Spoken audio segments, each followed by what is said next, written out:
Yeah, I get cold.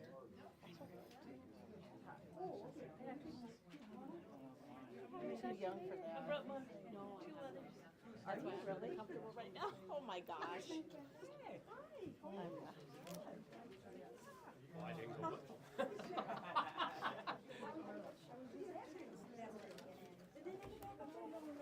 Howdy.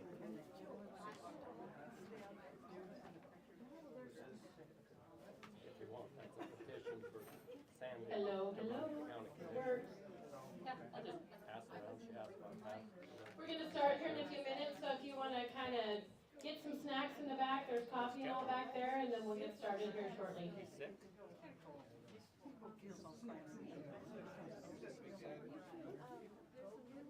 Right.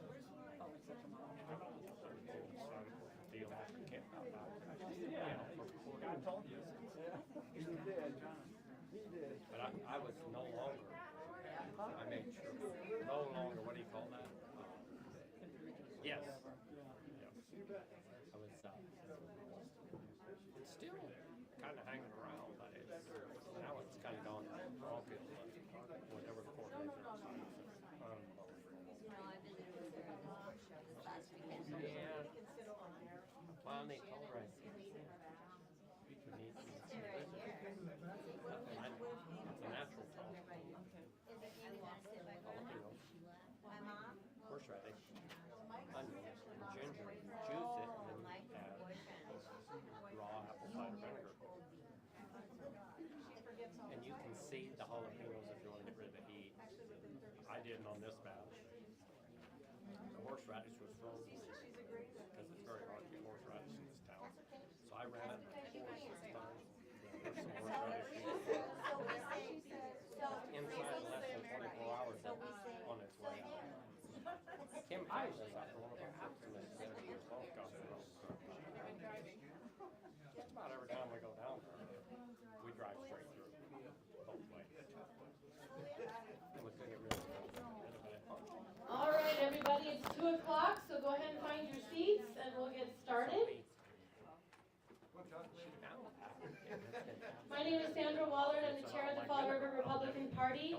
Walden's Cracker Barrel is not a Republican event. It's just an event to hopefully get everybody excited about politics and what's going on in our government. So that's what we're all here for today, and we'll get some questions answered.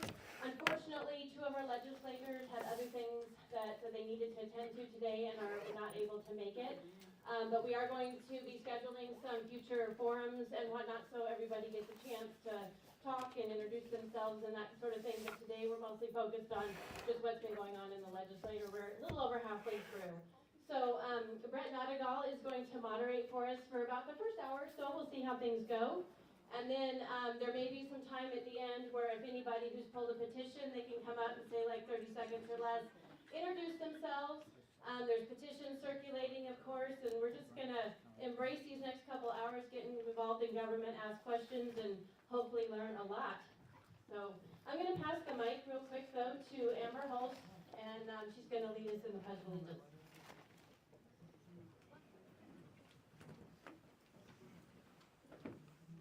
I pledge allegiance to the flag of the United States of America and to the republic for which it stands, one nation, under God, indivisible, with liberty and justice for all. Thank you for that. And then at the end of the event, if anybody wants to stick around, we will say a prayer, an invocation at the end to kind of send off all of our people that are engaged here and send them on their way to do good government for us. All right. Thanks. Thanks, Sandra. Like she said, my name is Brett Noctegal. I'm a publisher of the Fall River County Herald Star. We get involved with these things the last few years to help promote it and help out the whole communication process. So how I like to run this, it's not necessarily just questions. This is an opportunity for you to also be heard. So while we prefer you to ask questions, if you just have something to say, that would be fine as well. But just so everybody gets an opportunity to speak, just like to kind of keep it moving, so you just have about 5 minutes or so. It's also going to be a little bit unusual too, because we typically have all 3 of our legislators here. So Unfortunately, that didn't happen, but I'm so thankful for Julie, who took the time and understood her responsibilities to come back and speak to her constituents and to be here, so thank you very much, Julie, for being here. Before we get rolling, I do want to maybe just recognize our elected officials that are here. I send email invitations to city, county, and school, so if you want to stand up if you're one of the elected officials here from any of those, so you know what we have. So we have Bill Lukens with the Hot Springs City Council. Yes, Hope in the back there with our Fowler County Commission. And then Misty, finance officers here with the city as well. So a couple here anyway, so thank you very much for coming, we appreciate it. So I'm gonna start out with Julie, if you wanna just take a few minutes, talk about some of the things that are really important to you that are going on with the legislation right now, and after that, we'll open it up to the floor. Thank you. Thank you. Is this one's not. There we go. Thank you guys, I'm very glad I was able to be here. Things, as you've probably heard, are not going very well again in the legislature this year. There's some serious issues. If you remember, the CO2 pipelines were really serious last year at eminent domain and taking of personal property, or stomping on people's personal property rights, still going on, worse than ever. That now there's a bill where they're going to try and put, just so you guys know, as city council members and county commissioners, there's a bill they're trying to get through that gives a state authority over you. And local control is where we always say it's supposed to be, local control, local control. I had the House member, I knew what it was, but it's a House bill. Unfortunately, I think it's making traction, and we don't want that. We don't want that at all, because no one knows, you know, like Fall River County or Custer County, like the locals that know it. And for the states, but we know they're doing it because basically of the CO2 pipelines, because there's so many counties that are coming against them and setting different ordinances up to protect people's property rights. So that is still a huge issue, and please pray for all those people, because you would not want this on your property either, what's going on. The other big issue is, I shouldn't do this, this is my little sister Amy, she just walked in. Thank you, Amy. Hi. She has a cabin out in Angostura. But anyway, the other one is, remember last year it was trying to go away with actual cash and go to digital currency. They're still trying with that again as well. They still are. And it's any way that they can almost get to us to ruin our country and to ruin our freedoms. The other part is, there's House Bill 1199, and Mike and I went to our an investment broker yesterday for our business, who has, you know, because you have retirement set up, you buy stocks, you do this, you do that. They're trying to say that if, like the corporation that has your investments, your stocks, your interest, they can use our money to pay off their debts and stuff. That's making national news. Glenn Beck has a huge thing on it. David Webb, he's an economist. He has a lot of information on it. They're trying to pass bills in other states. We had a really good bill that would have stopped this one, and unfortunately it didn't pass. There's 105 of us making decisions. And if you've been putting your retirement in and socking away and all this stuff all these years, I mean, people in Pierre, we know about it, and if we don't tell you, how are you gonna know about it? And people are cashing in their stocks all over in other states even. This is in all 50 states. They've slowly inched their way into it through federal law, and it's in all 50 states where they can do this. So it's not good. It's not good at all. And I wish Trish or Dennis was here to talk about it. Trish spoke for the bill very well, and she did a good job, and she did vote for the bill. So I wish she would have been here, because she could have given you more information on it. Since I'm in the Senate, I don't have it all firsthand. But, okay, and then I just wanted you to know those are some of the things that are still going on that, I mean, we're keeping our eyes out, but there's not enough of us to make a difference.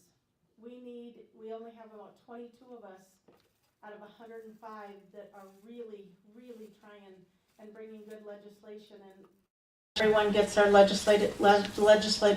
legislation killed. There's a wonderful attorney in Lawrence County, does a great job bringing bills. He can't get anything passed, and that's Scott Odenbach. John Hanson, East River, same thing, amazing attorney, great bills. There's other people I could name. There's Tina Mullally, Phil Jensen. There's so many, Chris Carr. Tons of good legislators trying to bring really good legislation, and it's really hard to get something passed that's really actually watching out for all of us. I would say Chris Carr did get something passed out of the House, but who knows how it'll handle in the Senate, and that's obscene materials finally hopefully getting a chance to get out of the schools, which we've been trying for a few years, and the Senate usually kills those. So, do you want me to go ahead and just start talking about some of the handouts that we did to let them know about the legislation? Yeah, that's, if you can summarize it, and just so we can get to questions about 5 minutes or so. Okay, all right, and I know this looks like a big negative, but what it is, it's whistleblowing. This is letting you know how good legislation, and this is just me, there's other legislators that bring really good bills as well, and they're getting stomped out right away. Okay, so this is an act to just prohibit any additional immunizations on children for the schools, because the FDC and the CDC last year, a week before I brought this bill last year and they killed it, they told all the schools all across the country that the COVID vaccine was safe and you could go ahead and have it in your school schedules. Well, I have a totally different opinion. I know some of you guys are for it, some of us are against it, but it's your choice. But there's no way an experimental vaccine that should be allowed on a school schedule. And so I had brought a bill last year and this year, and both years it's been killed, that says any new immunization, any new vaccine they want to give any child at school has to go through the legislative body to approve it, because they're trying to say that, the Secretary of State or there's a rules committee, those kinds of things can make these decisions. But then this year they did say that they would bring a bill if they were going to do that. Well, this bill that I had would have covered it. Why would they need to bring the same bill that I'm bringing? But they'll bring that if they need to. Well, we maybe don't meet in June or July or August. We just meet for 37, 38 days. And so this was important to get in there to make sure that parents knew they did not have to. Just for the record, you don't have to get all those shots. If you don't believe in them, and a lot of people don't because of what's in those vaccines and where they're being made at. So, but anyway, that's a whole nother story. I did bring the examinations or screenings, and the schools come out against this one really hard too. They've come out against both of these, and I do have a list of all the different PACs that came out against these that are with the schools and with the pharmaceuticals and with the health department where they did not want these bills to pass. And this is where they can do a non-emergency invasive physical exam, which is exposure of private body parts, including incision, insertion, and injection into the body. And schools can schedule these appointments in advance, not necessary for the health or the safety of a student, any other student. And it's in federal law under Protection of Pupil Rights Act. So people just assume because they refer to a statute, you don't really look into the statute to see what it says. So I brought that again because I think parents should have a right, and schools don't need to play doctor with your children, especially if they have to set up an appointment and schedule it in advance. Then there's nothing emergency, and again it says non-emergency. We did make some traction on Custer State Park this year. We brought the bill last year to try and get extra conservation officers to be at Custer State Park throughout the evenings, like from 7 till 2 or 3 in the morning, because they didn't really have anybody covering that. And when you have all that tourism that's coming between May 15th and the end of September, that's a lot, and Custer County are the ones that are picking up a lot of that bill for everyone. And it's very expensive. and they only have a couple of conservation officers on. And just for the record, those officers are trained exactly like the sheriff's department or police department. They all have the very same training, but they don't always allow them to write a ticket. Or they can write everything, set everything, but they can't finalize the ticket. So somebody from Custer has to come and do it. There's more to that story, but they did kill the bill again, and I said, but you're killing it again, and last year you said if we didn't get something done throughout this previous year in 23, you'd address it with us this year. We didn't get it done because GF&P does not want to work with Custer State Park on this. And so they said, oh, we'll do it this time, and so we set a deadline, and I said that we had to meet, and we all had to be in agreement by May 1st of this year. We have to be in agreement because Custer can't keep carrying that burden because they provide all the emergency services. Do you want me to, can I just have a few more? Do you want me to? Yeah, that's fine. Okay, I did have a bill to define drag performances and not allow them without a parent's permission. But if you're in a private setting somewhere with your parents, that's your parents. If you decide, unfortunately, that your child would need to see something like that, you're doing it there, but no more like in schools or anywhere like that. That got killed too. I think that should tell you what kind of people are in Pierre. Yeah. Amen. And, Yes. and that's one of the reasons they want like 22 of us gone. Yep. Gone. And recruiting people against us because I'm here telling you what you do need to know. And I mean, Heath from the county commission, he came to talk on this next one I'm going to talk to you about is the property tax one. He couldn't believe it. He sat in on 2 of my constitutional amendments and he's like, what is the matter with... Oh, I'm sorry. This would be Senate Joint Resolution 505A. And the reason it had an A on it is because when I first drafted it, it had said they'd put 2026 on it, and I wanted it for 2024, and that was to take your property tax assessments back to 2020, to the year 2020, before everything started skyrocketing. The Department of Revenue did come in and testify against this bill, but in her testimony she said, I get it. I see where this would provide the citizens stability. This would provide them stability because you'd know what your taxes are going to go to. I thought we did a great job putting this bill on and advocating for it. What I'd written up was very well done, and it made common sense, total common sense. And it talked about how, people who have been in their homes 50 or 60 years, maybe what they bought their home for, 2 years of property taxes are more than what their home is, what they ever paid for their home. So we talked about that.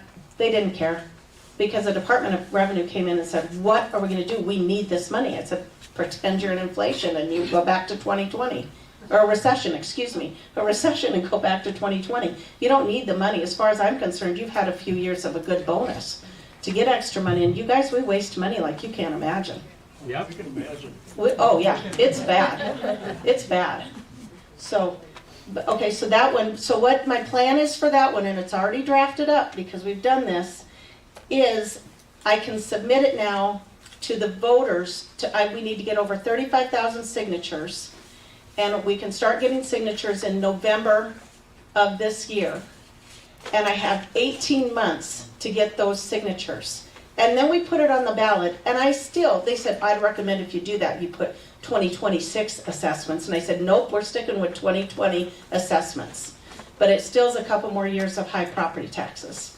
So what I want to do is I'm going to need a lot of help throughout the state, and I'm positive there's people all over the state that's going to help with this. But we need to be organized, and we need to get all these signatures, but it won't go on the ballot till 2026. But if we don't take it back into our own hands, we are never going to see property tax relief, ever. You aren't going to see it. It's not going to happen.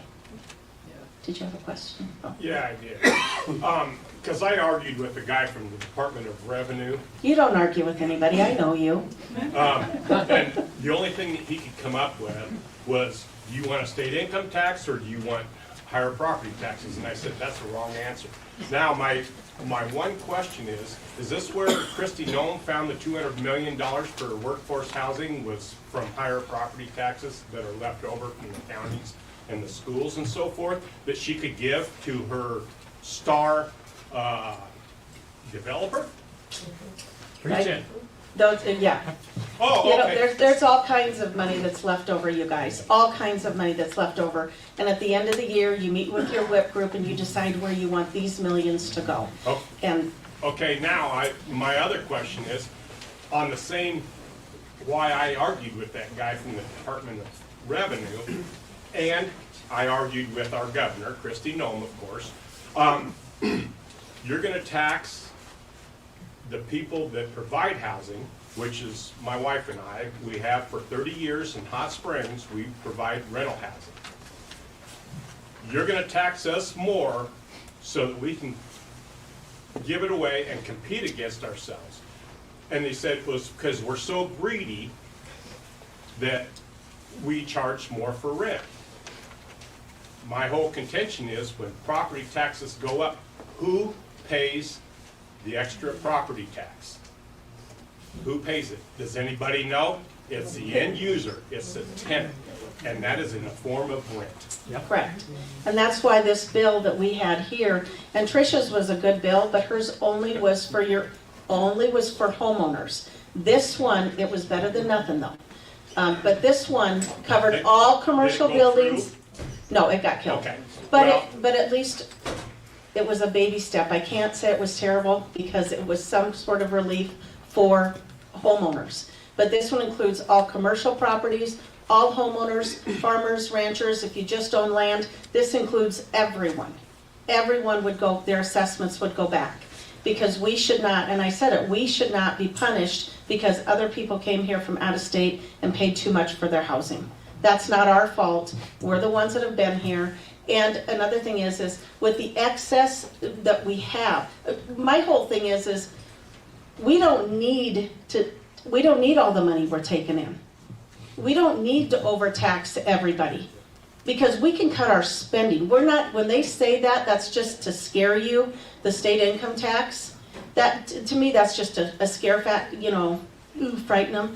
But if we're really a Republican state, we would never implement it. We would actually lessen government. Again, I told it people, when I got in, this is my 8th year when I got in, it was $3.4 billion budget, and we didn't even have 800,000 people. Now we're, what, 889,000 people? And now we're at a $7.3 billion budget? Tell me how we are wasting money or more socialism isn't alive and well. Now, He gets to go next, though. No, let me, This it looks is to like. finish out mine. Okay. The proponent, or the opponents of this bill are saying, well, we shouldn't attack the newcomers that are coming in. That's the wrong answer. The reason why is because we both came from other states that we had rental housing in. We made the conscious effort to find out where possibly those taxes, the rents, and everything included before we built anything or bought anything here. Well, the people that are coming in from California think that this is a cheap deal anyway. Okay, so if they realize that that property taxes are going to be a deterrent in South Dakota, they wouldn't come. So They still think they're cheap here. It isn't cheap. Yeah, oh yeah. But I mean, what I'm saying is, you make a business decision based on that, not on, you know, trying to provide housing in a socialistic system in South Dakota. Well, just for the record, I'm trying to find out how much Section 8 housing we're giving. And let me tell you, we are funding a lot. But I'll try and get all that information to let you know how we have really lowered the standard and you really don't have to work that much anymore. And I do not provide any kind of Section 8 housing whatsoever. Okay, so it looks like we've kind of started the question and answer, which is totally fine. I just want to kind of set some ground rules with that portion of the bill. Sorry. No problem. When you do get up and speak, if you could just identify yourself, maybe where you're from, just so we kind of know who you're talking, or who's talking. And that benefits me. My reporter wasn't able to make it, so I'm kind of taking notes for the newspaper as well. So we will While we're on the topic of property taxes and those things, was there somebody over here that wanted to speak? And is there another mic, or am I sharing this Here. mic? Right here. Okay, there's a mic back there, alrighty. He was first. Okay, I'm sorry, go ahead. Okay, so I'm Jim Russell. If you want to stand up, please, thank you. Don't want to stand up, but I will. Thank you. Anyway, my name's Jim Russell. I'm local. I submitted the request for you to do the property tax thing a year ago.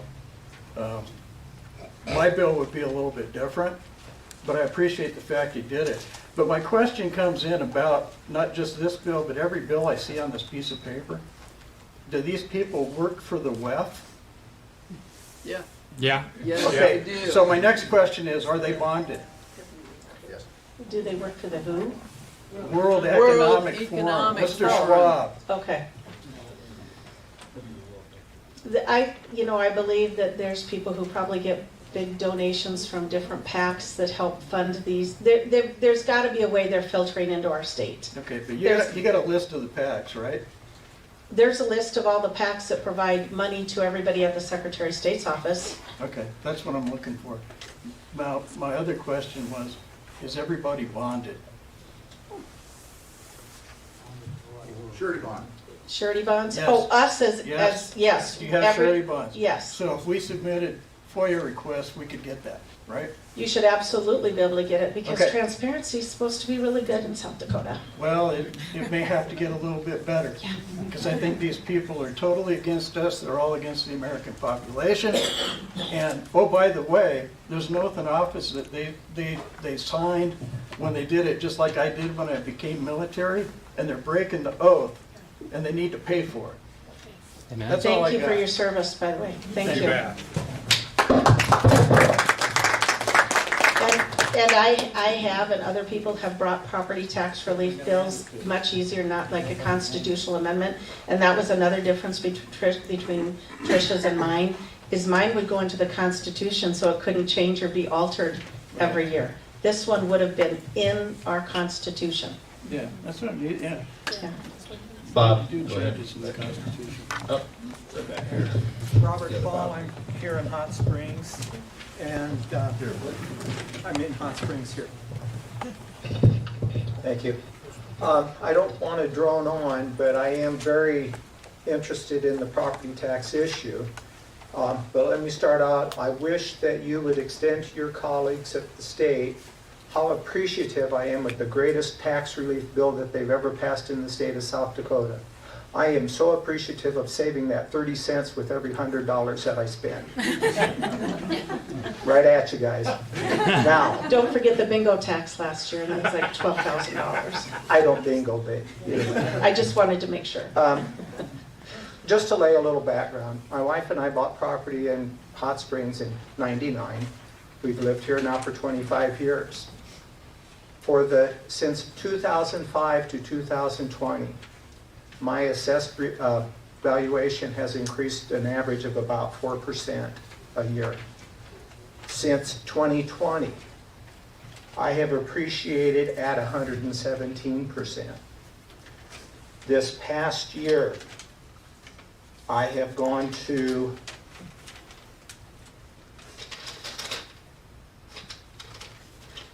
on my land valuation,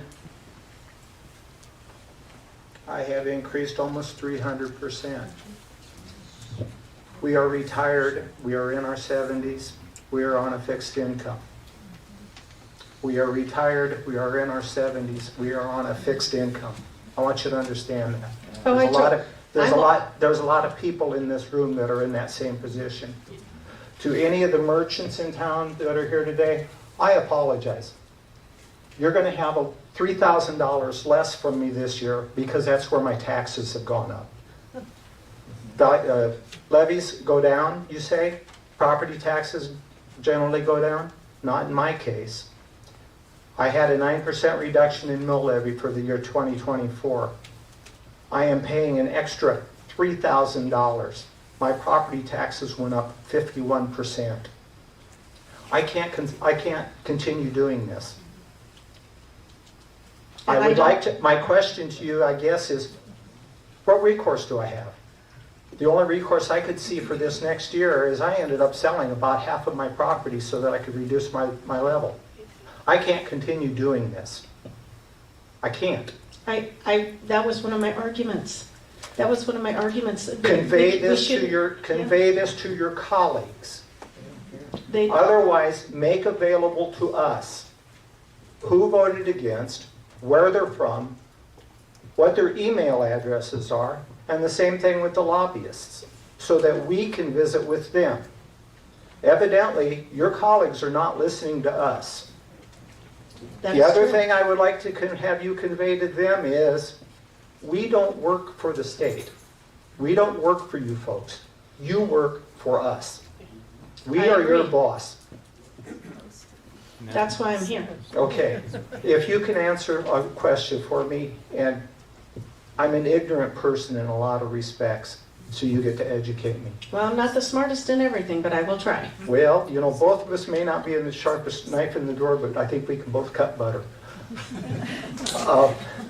When we pay our property taxes, when I look at my property tax statement, I see a portion going to the school. I see a portion going to the county. I see a portion going to the city. I see a portion going to the ambulance service. The portions I'm seeing on my property tax statement is the amount I'm paying in. How much of that is the state taking? The state does not take the property taxes, and they went over that with me again. But there is state, like the schools, if you want to lessen what you pay the schools can apply for state aid. And then that comes out, that would go to the schools. So there is a way that you guys can do that. So the money that I am paying in each year stays here. They go to the counties. The counties, Goes to the county, goes to the city. when goes to the West school. Dakota, like with us, it's West Dakota Water Development District, and it's the library, it's the Central States Fair, Where it's is the the. state getting their money? This, huh? Yeah, sales tax is a big thing for the state. It's the sales tax, the grocery tax, all those taxes that go to the state. There's a lot of them. All right, next up, we're gonna go right up front here. Oh, thank you for your time. Oh, thank you for coming. Just so you know, I am now a senior citizen. I've been one for a few years, and I feel the pain too. And our property taxes, we really haven't done anything to our home for 23 years, and it went up over $2,000 again this year. So we're feeling the pain too. I'm one of us. Yeah. Do you want to trade? Do I want to trade? No. Yeah, I'll take your 2 if you take my 3. I'm Janine Lacey, and I live out of Angostura.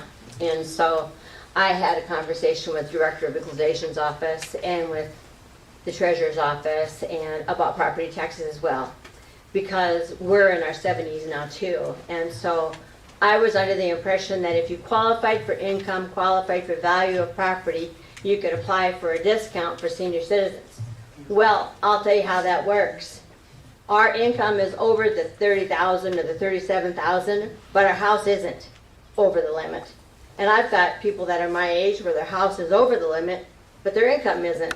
So they still can't get the discount, so it's catch-22. So then there are people that are working at our brand new restaurant in Hot Springs, Jalapenos. They can't find a place to rent. And you know why? Because there is no place to rent. They're all living at the Super 8 motel.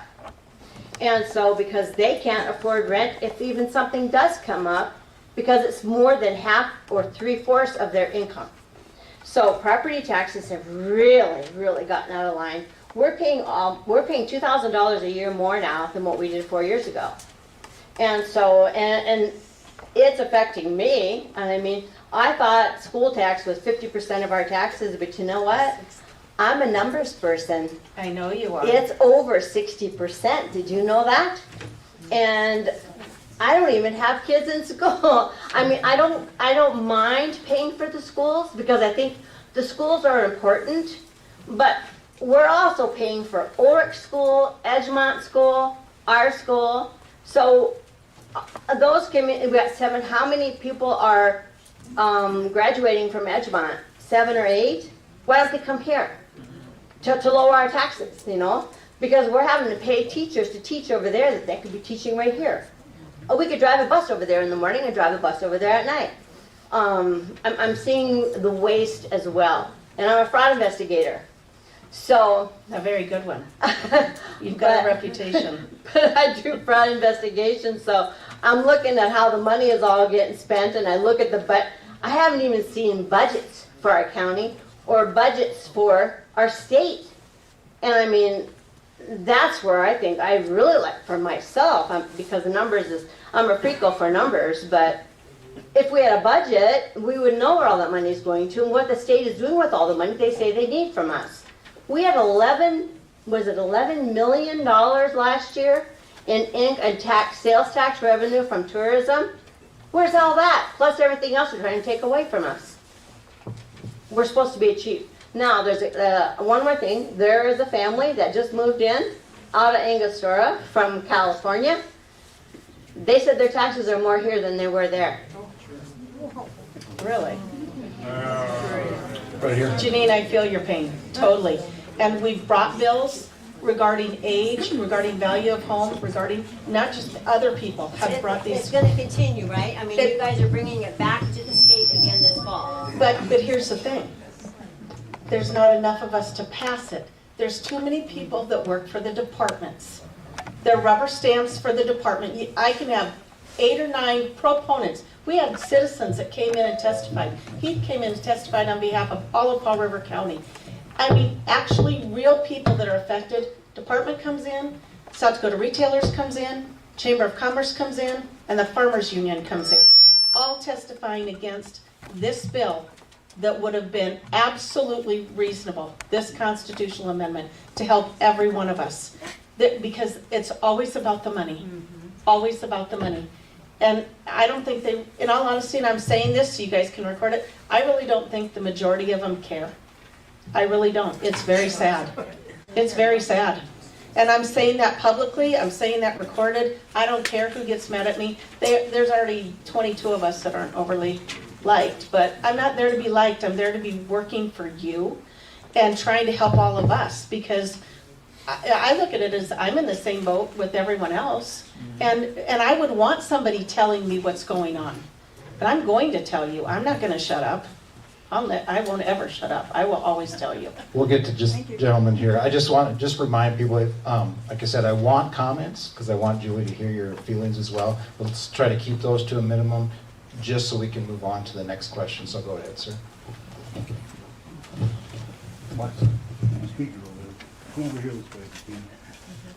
My name is Carrie Talbot. My wife is Barbara. We just came into Hot Springs May of '22.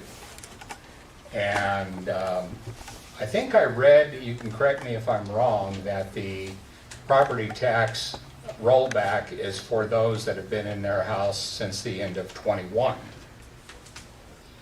What I've got here, it's if anybody from like December 31st of 2020 prior who's had their home, that goes back to your 2020 assessments. Whatever you bought your house at from January 1st of 2021 until now, whatever you bought your house at, that's what you're assessed at, and it can only go up 1% a year. Okay. It goes to what you were assessed at when you first did it, and it goes to 1% a year. So Okay. you guys aren't getting, you're not getting, But there is wording to keep ours from making up for the rollback, in other words. yeah, well, because I think we're making up for the roll ahead. Well, yeah, I think you know what I mean. Yeah, I mean, oh yeah, you guys, it's, I don't want anybody punished. I want to get the government spending under control. Right. And I want them to listen to our budget and not us going without and losing our homes for theirs. Right, because we've been here for, it'll be 2 years in May, and it's been a very welcoming community, and we appreciate that. And our taxes went up significantly from last year to this year. And, you know. Socialism is alive and well in South Dakota, Yeah. just so you know. Well, we made an attempt to escape it, and so hopefully, because we're retired on a fixed income as well, and we didn't bring tons of money with us and all that kind of stuff. We're just looking for our retirement years to be comfortable, Well, just, my husband's retired and I'm kind of part-time helping with family issues Yeah. too. So we're in our 60s. Thank you. Just thought I'd verify that. Who's next? Okay, right here. Right up front.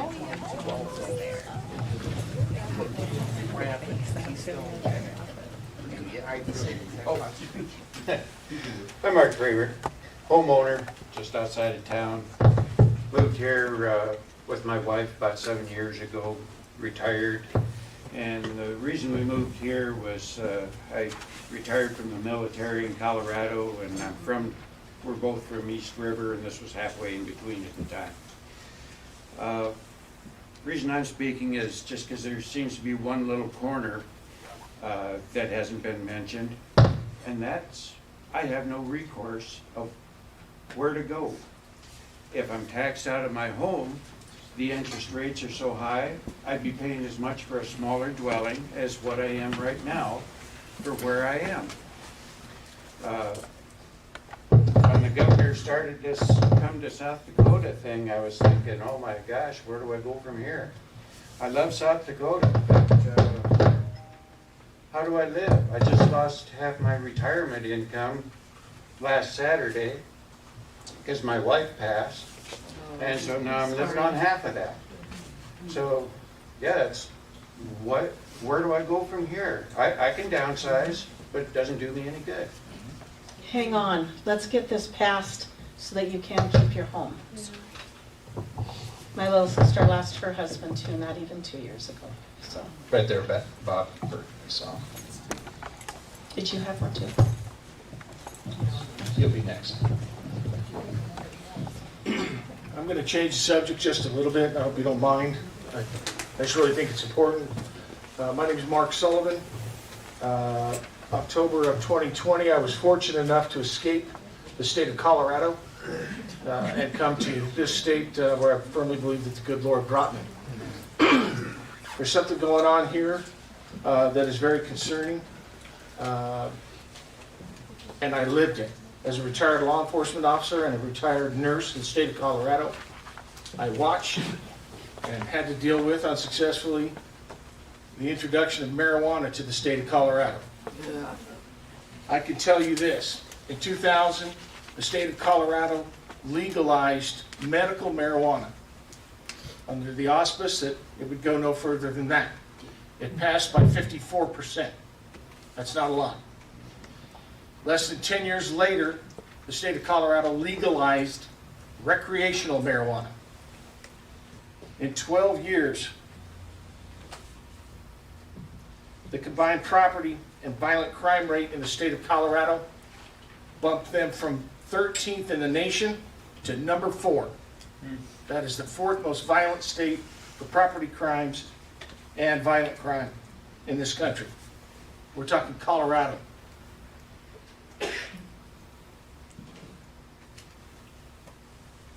The homeless rate in Colorado in less than 12 years went up 600%.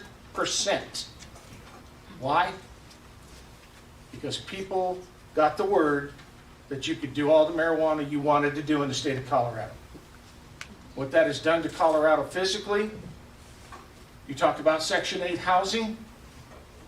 Section 8 housing in the state of Colorado, in the metropolis areas, went up 200%.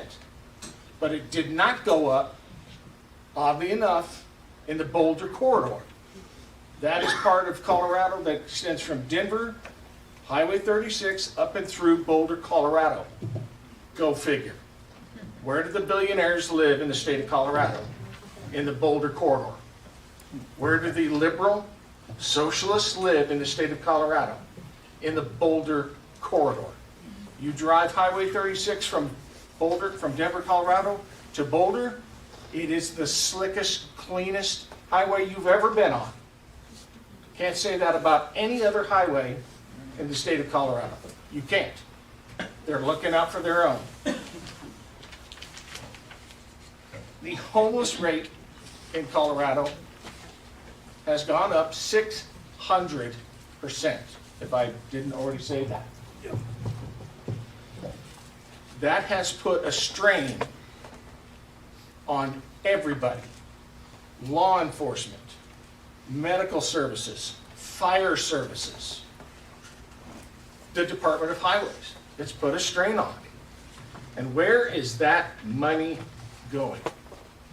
A personal friend of mine saw it coming, and he built 3 dispensaries in Colorado Springs.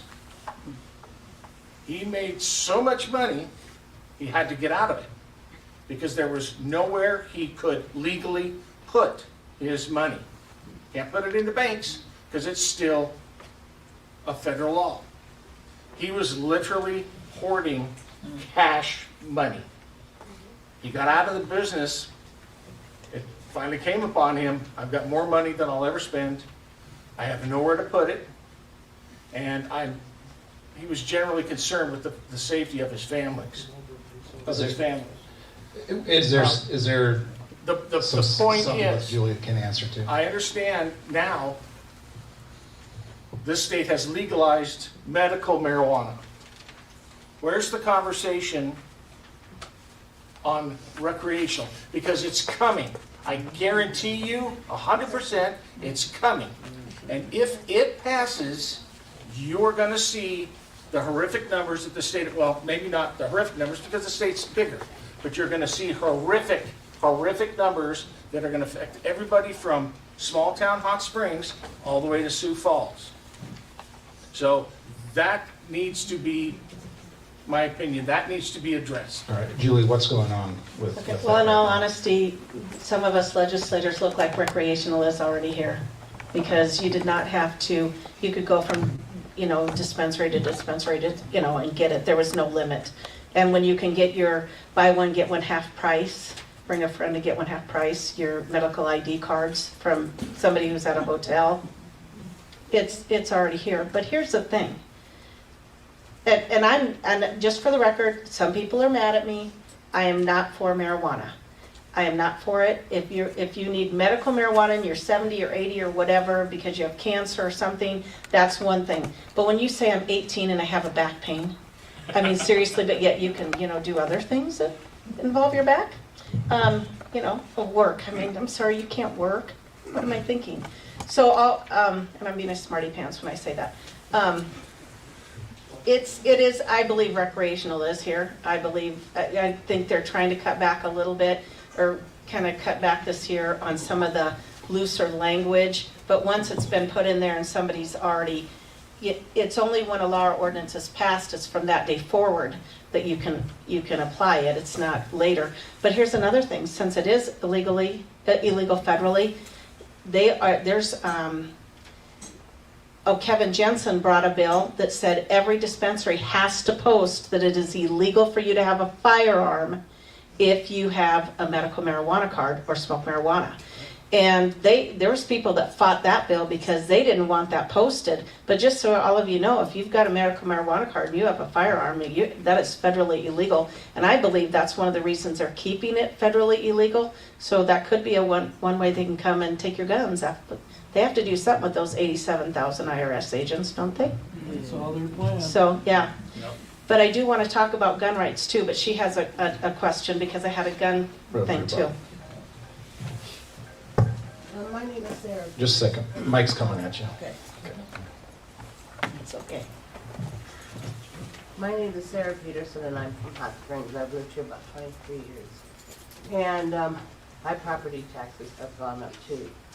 But what I'm concerned about, and you were alluding to it, is that, the PACs are governing our state. We aren't. Well, there's got to be a connection somewhere between the federal and, whether it's coming.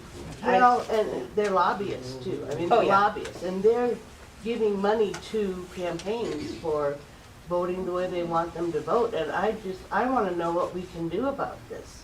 Don't vote them back in. Go look and see who's taking money from those PACs that are like with Summit or Navigator or, any of these with the digital currency, with the currency thing. Mm-hmm. Go see who's giving those PACs that are giving them money and don't vote for those people. I mean, that's the only way we can do it is if we get people I mean, because there are good PACs that give money too, but that's just for, you know, like the Liberty PAC. I mean, that's a conservative PAC that gives to conservative candidates, but they don't have a specific goal other than following the Constitution. But there are ones that are specifically gearing to get that CO2 pipeline through. Well, yeah, and also Yeah. the mining of the nuclear power plant. Yep. And that House Bill, HB 1071, is asking for the Nuclear Regulatory Commission to be, or agreement state with the governor and for the nuclear power plant. And the Nuclear Regulatory Commission has never relinquished their authority over any power plant. And I know it's for the uranium to get it in here and back in the state.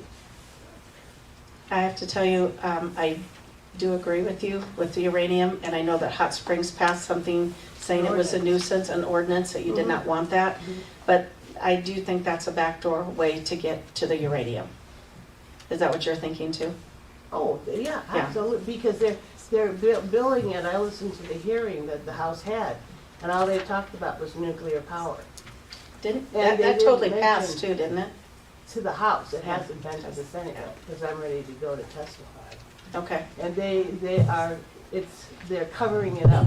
They're pushing it through without mentioning the uranium mining. So but you know what, then you need to email every senator on the committee that's gonna hear it.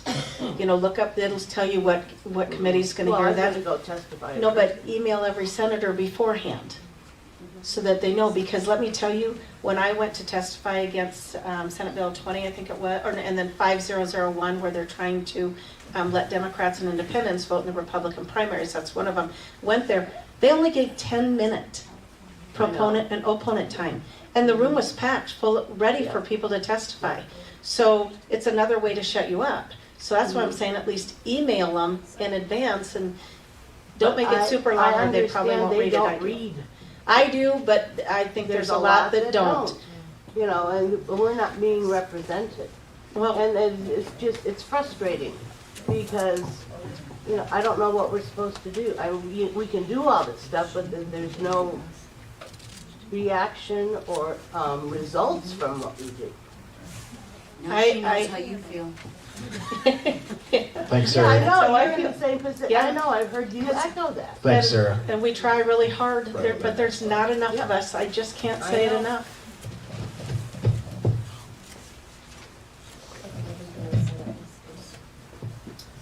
Good afternoon. Kim Allen, I live out by Oral. So this is not necessarily for Julie, but it's for the rest of the folks in the room. We've heard a lot of, some of y'all have just moved here and you're retired. First off, welcome. Welcome to Fall River County, Hot Springs. And second off, there's a lot you can do. You did move to a very good county and a wonderful state and an amazing community. So first off,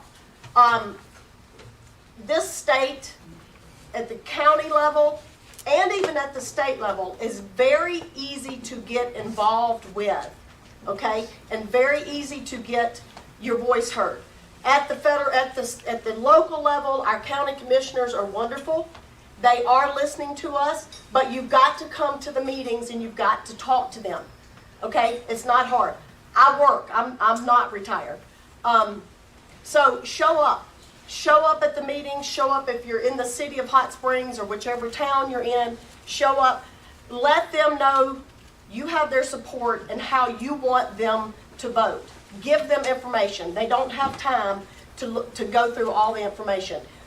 2 years ago, we were able to get the marijuana grow houses shut down in the county. And then we also were able to help over in Custer County, like in Buffalo Gap this past fall. But it takes your involvement. And these guys are wonderful, okay? They're friendly. They will talk to you. Please let them hear from you. And Sandy's going to talk to this. We do have an initiative to repeal the medical marijuana bill, to get it repealed. We have petitions going around. We need the signatures. So those will be here today. And I'm happy to visit with anybody about that because it's kind of been in my ballpark the past 2 years. The other thing is, y'all, you can sign up to be a poll worker. Our county commissioners voted unanimously this week to hand count the primaries. Okay? I think a lot of us are probably in agreement that the machines are part of the problem. They are taking a step, but we need your help. It's going to take a lot of bodies. It's not going to take a long time, but it's going to take people signing up. It does not matter your party affiliation. Okay? So we're taking that step. We're the only county in the state that has voted that way. Okay? It's huge. We're leading the way. These guys, Les and Heath and all of our commissioners, they're leading the way. They said, we hear you. Let's see what we can do. So you can sign up here today, and you can sign up to be a poll worker. You can also go direct to the courthouse and go talk to Sue Ganji. She's our auditor. You can sign up there to be a poll worker. We're going to train you. We're bringing in 2 organizations are coming in that are going to be doing a free training. We're working on the date. We'll get that information out to train you how to be a counter. It's easy. It's really smooth. But so at no cost to you, just your time. Okay? So there's ways around it. SouthDakotaCanvassing.com, Save South Dakota. These are both organizations that are working towards election integrity and other issues within the state that is so easy for you to tap into, and you can get your legislators' emails and follow the bills and all that stuff for whatever it is that concerns you. So there's a lot of information out there. Welcome, but just know you're probably living in one of the easiest places that it is to be able to actually get in touch with your elected officials, whether it's at the county level, the state level. I won't necessarily say all of the state ones pay attention. We'll leave that be. But the louder you get, and that's what it takes. So Thank you. and thanks. Julie is here. Unfortunately, our other 2 representatives are not, but they're here. So if you need information, we're here. Sandy, we can get you information for how to get signed up to be heard. All right. Thank you. Bob over here, Bill has a question.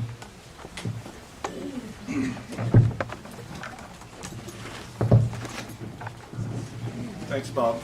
Bill Lukens, live here in Hot Springs. I'm a Ward 2 council member. I do want to acknowledge Travis Orbach, who's also a Ward 2 council member. Thanks for coming, Travis. Appreciate, forgot your name already, sorry. What has been said about recreational marijuana and medical marijuana. I encourage all of us to get more and more educated. I got some education today, thank you. And just, I appreciate what you've told us, Julie. In the last election, when recreational marijuana was on the ballot, just so you know, within the 4 precincts in Hot Springs, recreational passed in precinct, or in Ward 1, Ward 3, and Ward 4, and it failed by 2 votes in Ward 2. So there is, in my opinion, an uncomfortable level of support for recreational marijuana in the city of Hot Springs. The outlying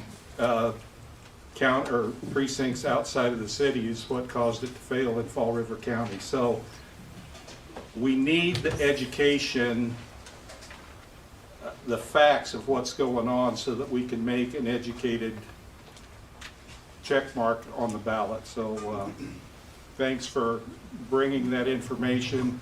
Our local law enforcement is doing, in my opinion, a tremendous job. If you've been watching the paper, a few months ago they pulled $200,000 or $300,000 worth of marijuana and wax and oils off the streets. Here about a month ago they pulled somewhere between 750 and 1,000 fentanyl pills off the streets. So we are on a pipeline here. So it's important that we pay attention to this stuff. Thank you. Yep. So, as we mentioned before, the first half with limited legislators here that we wanted to focus at least this meeting, the first half, talking about legislation. If there are there more questions about legislation? Okay, we got it all the way in the back. Once those things start winding down, Sandra's going to take the mic, but before I send it over to Sandra, I'm going to let you wrap up and talk Okay, about because some one of of the them things. made national list. When she gets done, Hi. you go for that one. My name's Mary. I'm new to this area. I just have a question. What's being done in the schools locally about education for marijuana and other things? And do any of you, I'm sorry, I don't know your name. Me? Yeah, Julie. Julie. Do any of the legislators go and talk to the schools about all of these issues? I mean, it's something I think that should be kind of let the kids know what's going on in the adult, what they're going to have to deal with. But I'm just curious about what is going on in the schools about education, because if we don't have the votes in the legislature now, at least get the kids educated about the danger. So I'm just wondering if anything's going on with that. If you all have some sort of oversight or meet with the kids, have this kind of forum would be my suggestion with the kids. Well, and that would be a really good idea, and I would be open to that if somebody wants to set something up. But the superintendents, I think, would have to do that, because they always say local control. But I don't think a lot of people realized when this medical marijuana passed that the Department of Education and Department of Health had to be a huge part of it because you couldn't discriminate on age. So if kids needed medical marijuana, which can cause serious, schizophrenia and different things if they start getting hooked on this, but because they had to be able to allow it in schools, like gummies, what happens if somebody finds a bag of gummies and eats it? So this medical marijuana went way further. People just voted on an idea and they did not read everything that they were, trying to put into law.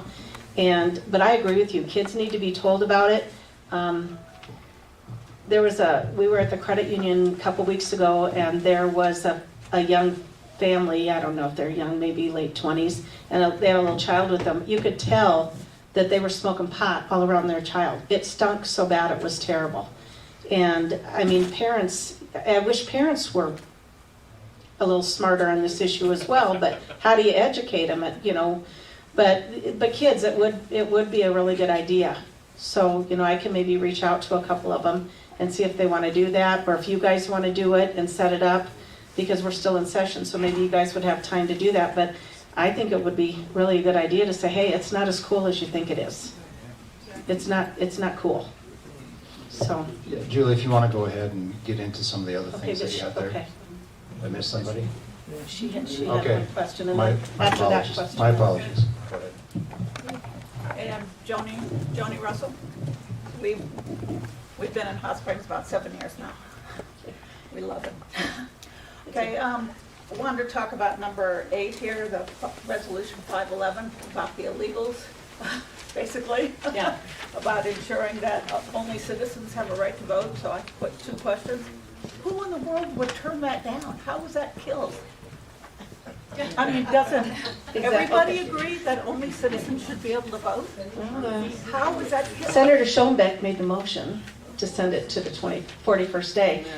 And people don't realize, when something gets sent to the 41st day, they don't realize we're not in session for 41 days. So to me, it's kind of smart alecky, because people then don't realize it's failed, it's been killed. So Tina Mullally and I have got an idea for that we're talking about. But yeah, and that was a national organization. I guess it's a very, very, very wealthy person who came here, and then there was somebody who came here legally and didn't like the way the system was being abused. And this is one of the ways that it's being abused, like in other countries. Other states. And get a load of this. Don't ever go for home rule for municipalities. I guess we've got 9 of them in our state already. And those home rule ones, this is one of the arguments. The gentleman, okay, so this, I better go backwards. This is a national organization that found where the word every needed to be changed to only in it, because What organization was that? it's citizen only vote. I should have something on here. And they came here they came, and they had reached out to, I guess, all the legislators in November, or no, not all of them, a couple of the leadership ones in November, and nobody had gotten back with them. And then they heard about me, so they reached out to me, and I was the only one that got back to them. And I said, well, I thought you said you just, I'm saying it kind of funny. Okay, it is only citizens vote. So, and it's a great organization. But anyway, I guess I was the only one that ever, out of whoever they reached out to, got back with them.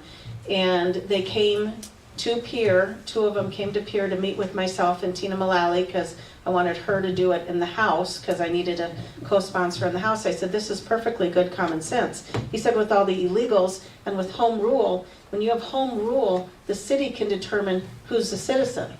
And so they can let illegals vote. And that's where they found out about this. But we have 9 municipalities in our state that have this, and so we needed to get something into statute to make sure that they didn't allow illegals to vote. And this got killed. So my follow-up question on that is, everyone knows about the invasion of the illegals, right? Oh, yeah. Do you know if any of them are being bussed in this particular area, you know? Not yet. And where are they? No, If they actually, are? they've seen vans full of people. in Rapid. In Rapid, oh, yeah. So who is enabling that?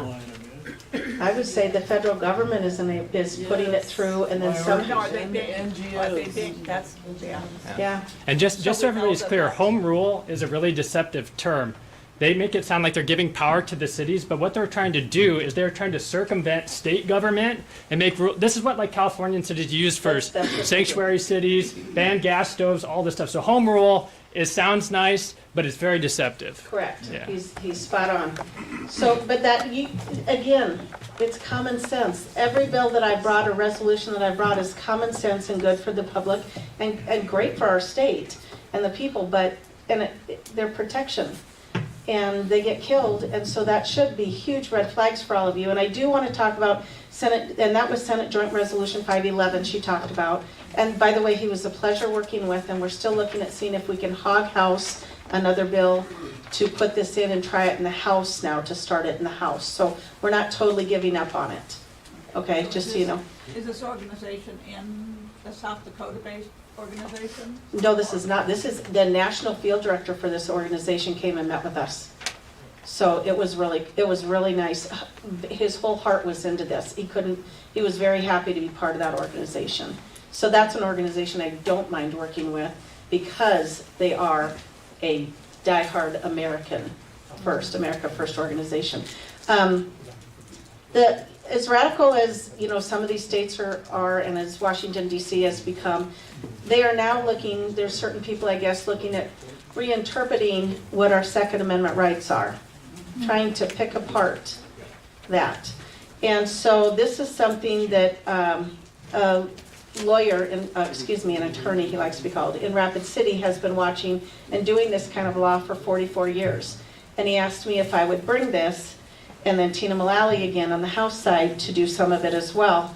And this was just, I'm going to read it to you. It's really brief, very brief. Is there a bill number with this, Julie? Yes, SJR 506. Okay, and this is, okay, wait, I'm going to read, Proposing and submitting to the voters at the next general election an amendment to the Constitution of the state of South Dakota to address the right of citizens to bear arms. And it starts out, the right of citizens to bear arms, that's already in the state statute. Everything that I say louder is what we're putting into the bill, okay? The other is already in it. So, the right of citizens to bear arms and possess ammunition and accessories common to the use of such arms for the security and defense of themselves and the state, for the security and defense of their family members and their real personal property, for lawful hunting, for recreational purposes, or for any other lawful purpose, shall not be denied, nor shall a permit, license, registration fee, tax required for the acquisition, possession, or carrying of such arms, ammunition, or accessories, including supplies for the reloading of the ammunition, No law may permit the confiscation of firearms, ammunition, and accessories or supplies for the reloading of ammunition, except those actually used in the commission of a felony, and then only after conviction, and those removed from a person adjudicated by a court to be a danger to self or others as a result of a mental disorder or mental infirmity, and any restriction on the rights set forth in this section is subject to strict scrutiny. So because they're trying to pick it apart, your bear arms, everybody says, well, I can have a gun. I can have a gun. But what's good is a gun without the bullets, the ammo. So this was a way to ensure that those other parts to our freedom are protected. Darn it, that got killed too, you guys, and we're a pro-gun state. Yes, Mr. Trump guy? Sorry, no, Brett. I don't have the authority to call on you. I'm sorry, he does. No, I don't have. Can I go? Just one question, simple question.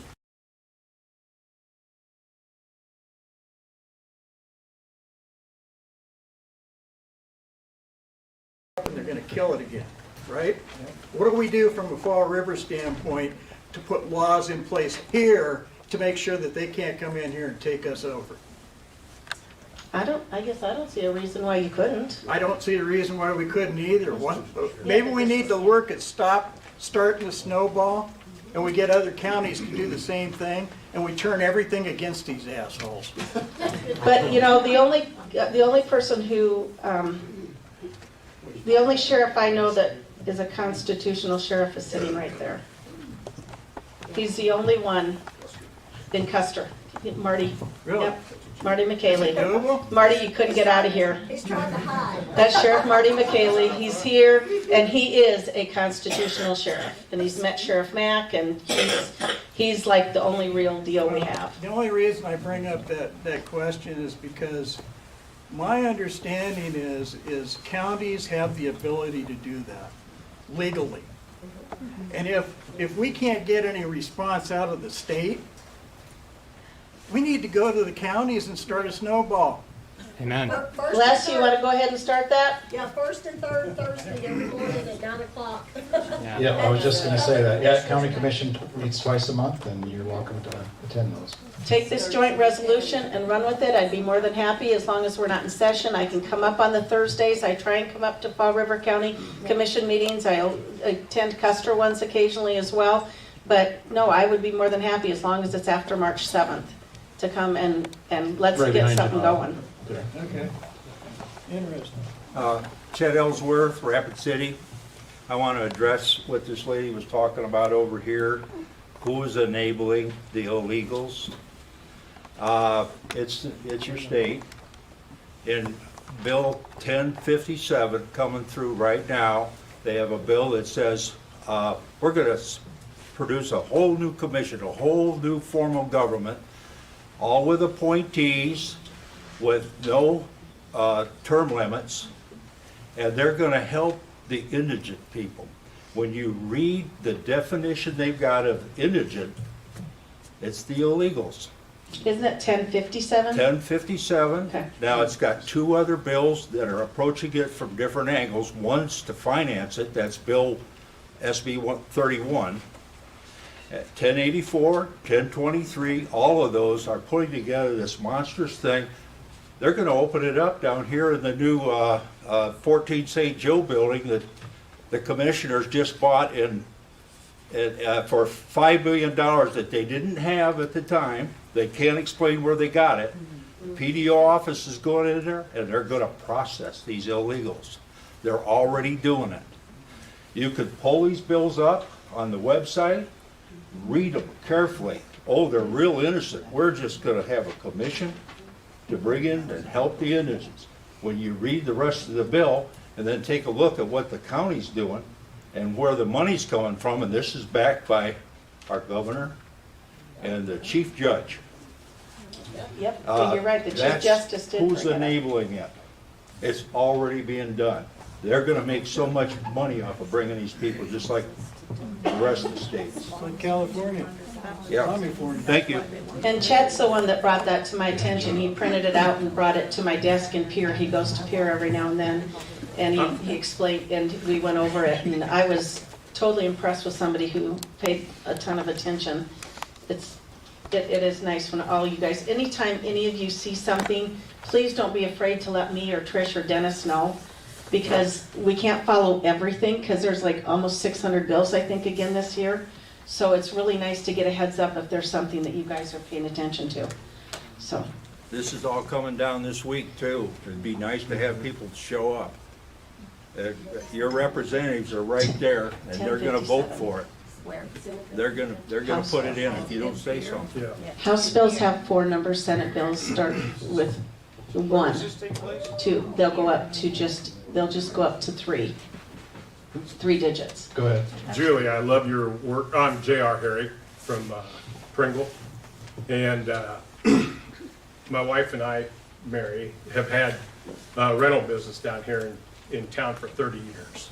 So, but one follow-up on this, adding everything to the right to keep and bear arms, constitutional carry and so forth. In there, the red flag laws, now, is there any kind of provision to be able to, because they're circumventing any kind of our rights whatsoever in there by just somebody that, a neighbor that might be mad, or Well, first the of all, sheriff that doesn't like you or whatever can sit there and take away their weapons? people maybe don't know what the red flag laws are. Oh, okay. So Would do you you guys explain? know what I the was red just going to flag ask you if you okay, had you do? anything Okay. to stop and prevent. They are. We've had anti-red flag laws. I think at least once or twice when I was in the House, and probably just once when I was in the Senate, maybe twice. And believe it or not, there's a college kid from School of Mines that ran that. He did a great job. He got so many college students to come in and support that. But a red flag bill is like, let's say I'm divorced from Mike, and we're younger or whatever, and we're the snotty kind that can't get along, because that usually probably happens. And I say, call the cops, and I say, he's got a gun, and I'm worried about all this. They come and take the guns and the ammo from him, and he has 30 days to, that's what they argued in Pierre. You're saying something different? Because then he has 30 days to prove his innocence. And then he can get it back. But it's boyfriend, girlfriend, husband, wife, I hate my neighbor. I mean, it's something that we shouldn't have. So we tried to have anti-red flag bills to say you couldn't do that. You were innocent until proven guilty. You could not take somebody's gun. And that's what JR is talking about. And that we can't get those passed in South Dakota either. Doesn't matter who brings those bills. I mean, can't get those passed either. Sounds like a county issue. Julie, do you have any more bills that you wanted to talk about on your list there? Get No, some more conversations going. I think I'm done, but thank Okay. you. I All right. appreciate the time, and I'm really truly sorry the other two aren't here, because that would have been, Right. I feel like I'm kind of monopolizing everything, but I am. That's good. We've got a hand up right over here. GR as well. You showed up. You showed up, Mary so- Herrick, and I just wanted to say that I commend you, Julie, for showing up, because being the only person up there, you had to take the brunt of everybody's griping. And the other two, as far as I'm concerned, let me down today. Well, I want you to know, I'm just going to briefly say this. With everything they lied about me on last year, and we had filed our courts with the state Supreme Court because we thought that was the best way to bypass them dragging it out. Then the state Supreme Court denied it. Then there was another case that we found that had come up. So we had reapplied to the state Supreme Court again, because somebody's got to hear this case, what they fraudulently did against me. My husband and I are absolutely, we did nothing in there, nothing. And it just goes to show that I do record a lot of stuff now. But anyway, so we wanted the courts to hear it. We had all kinds of evidence. We have evidence against attorneys that were collaborating. We have sworn affidavits. We have so much evidence against what they did. And the Supreme Court just denied it again. So that is a huge red flag to me. I mean, what good are they if they can't hear? But just so you guys know, evidently in the Senate or in the House, you can do anything. You can do anything to anyone, don't have to prove anything. they tried to humiliate me, which they did, but I'm like, I didn't do anything wrong, so I'm not going to be humiliated. I'm not. I didn't. If you guys believed anything they said about me, I feel sorry for you, because you shouldn't believe fake news. And anybody who's known me for all the years that I've been here, I don't talk inappropriately, and my husband is very professional as well. He's worked for extremely professional organizations, and it was just a goal to get me, because Lee Schoenbeck was censured, and he walked out and never came back. I don't know if you guys knew that, like in 2016, he was censured for his behavior, and he walked out and never came back. And he assumed, I would think, that if he could humiliate me, that I would hang my head and go. I'm not going to do that. Even my little sister knows that I wouldn't do that. And there's no way in the world I was letting them get to me, because I'm doing the right thing, and they're going to have to take it up with God. And just so you know, it's still not over, because hopefully things will, well, I'll just say it's still not over, because I can't let people get away with lying about me. All right, thanks. Ed has- Did I miss something? Okay, go ahead, Ed. Hi, I'm Ed Harvey. I live here in Hot Springs. I came here in 2009. One of the reasons we came here is I'm retired. And we wanted to go to some place where the taxes are low, because when you're retired, you can control almost all of your expenses, but you can't control taxes. When I first got here in 2009, I had 12 vehicles. It cost me $350 a year to register them. Now I have 5 or 6, and it's costing me almost $1,000. Okay? So it's not just property taxes. Taxes across the board in this state have gone up dramatically for the costs that I, as a person, cannot control. The only thing that we can do, my wife and I have been talking about it, is move to another state that's more tax friendly. You know, I can sell my house for enough to buy a house almost anywhere I want to, just because of all the nice folks from Colorado and California that raise the value of my property so high. The other issue that most of us don't think about is the marijuana issue. Okay, if you stop and think about it, until opioids became so readily available, we didn't have these problems as pervasive as we do today. Some of it is doctors, some of it's, heaven forbid, the VA. You go up and say, I heard, they'll give you a bottle full of anything you want. Okay, and so it's ruined the lives of a lot of people. The same thing is going to happen with marijuana. There was a really good reason why it was a prescribed substance. And the problems with it are only going to get greater if we allow it to come into our community. And, you know, I'm sorry, but as a veteran, and I'm almost 80 years old, and I've seen a lot of bad things happen with opiates and marijuana also. So please, don't let these liberals from everywhere else coming into this state convince you to let this problem be one of our problems. Let us keep it in Colorado where it belongs. Thank you. Okay, thanks, Julie. Sandy, do you want to kind of wrap up that portion and give you a break, Julie? And, that's totally fine. And maybe you can come back up if you have more to say, but anyway, I'll hand it over to Sandy. All right, can you hear me okay? Is this okay, distance, those in the back? Okay. All right, thank you so much, Brett, for moderating the first part of this. And I think we'll continue to roll some questions, but I want to make a few statements. I can sense there's some hostility in this room, and you have every right to be with our government. And I know there's probably different parties in here. You know, I don't care if you're right, left, in the balcony, or in the basement. We need to learn about our government. We need to get involved, and we need to get engaged. So just a couple things here I want to mention. If you're one of those that doesn't want to see the marijuana in this state, there are petitions going around. Kim Allen's probably a good one. We've got another one up here. So, you know, if you want to sign those, you know, if you're for it, well, don't sign it, you know. So there's some other things we have up here. There's, if you're not familiar with the southdakota.gov website, there's some little papers up here that have the website on there. Most of you probably are, but it needs every single one of us in this room to get involved. Even if we disagree on things, we need to get involved.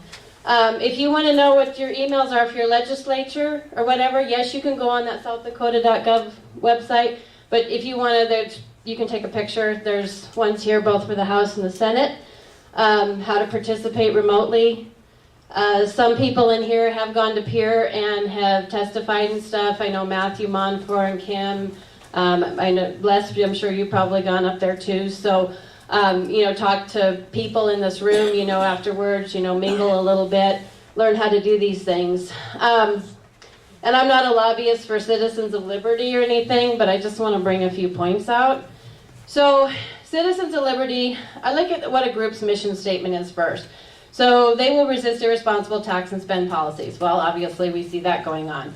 A lot of people crabbing about taxes today, which they have every right to do, and I'm pissed about it too. We will defend our state and federal constitutions. We will clearly and passionately communicate principles of limited government to the citizens of our state. We will hold our elected officials accountable to principles of limited government. And we will recruit, encourage, support, and evaluate candidates who will embrace our mission statement. Okay, so that's one group. There's lots of others out there, all right? So one of the things that I had done was I just went through and I looked at the different committees in the Senate. I haven't had time to do the House yet. But if you get on those websites and you look at how your legislators vote, because this is how we have to hold them accountable. Mr. Trump hat back there, you're saying, what do we do? And I know a lot of us feel like we are not making any difference. We're shouting, we're banging on the glass, and everybody's like, oh, we're not going to vote that way. So, in our red state, there's a lot of blue votes on here. Now, there's some people in this room that want to see some blue votes, okay? Well, just look at these sheets. And there's others that put out scorecards too. You can look at those too. But look at these and then call or email your senators, hold them accountable. Form a group. If you're concerned about what the kids are learning or whatever, get involved, form a group, educate the kids. Like I said, if we the people want to take back our state, we need to get involved. So, anyway, so I just want to let you know there are some resources there. There's a few cards and copies of the Constitution up here. There are some patriotic t-shirts and whatnot as well up here if anybody wants to purchase those. There should still be some wonderful food and coffee and everything in the back. So I'm just going to turn it back over for a little while here. If Julie's had a bit of a break and can swallow. And if people want to, ask some more questions, things that are on your heart. What are you guys concerned about? You need a place to have a voice. So, state your concerns. It gives the people that also have petitions in this room, it tells them what your concerns are and gives you a chance to talk a little bit. So let's try and keep it. I do have a little timer up here, so if anybody gets too long-winded, we probably want to, dampen it a little bit just so everybody gets a chance to talk. But if you have any more questions and concerns, let's just open that up again. And then at the very end, anybody that does have a petition, I'll open it up to about 30 seconds each, just so you can state your name and that you're running. We'll be hosting some other candidate forums later on so that you can, have a place to say what you stand for and what what you want to present to your constituents potentially.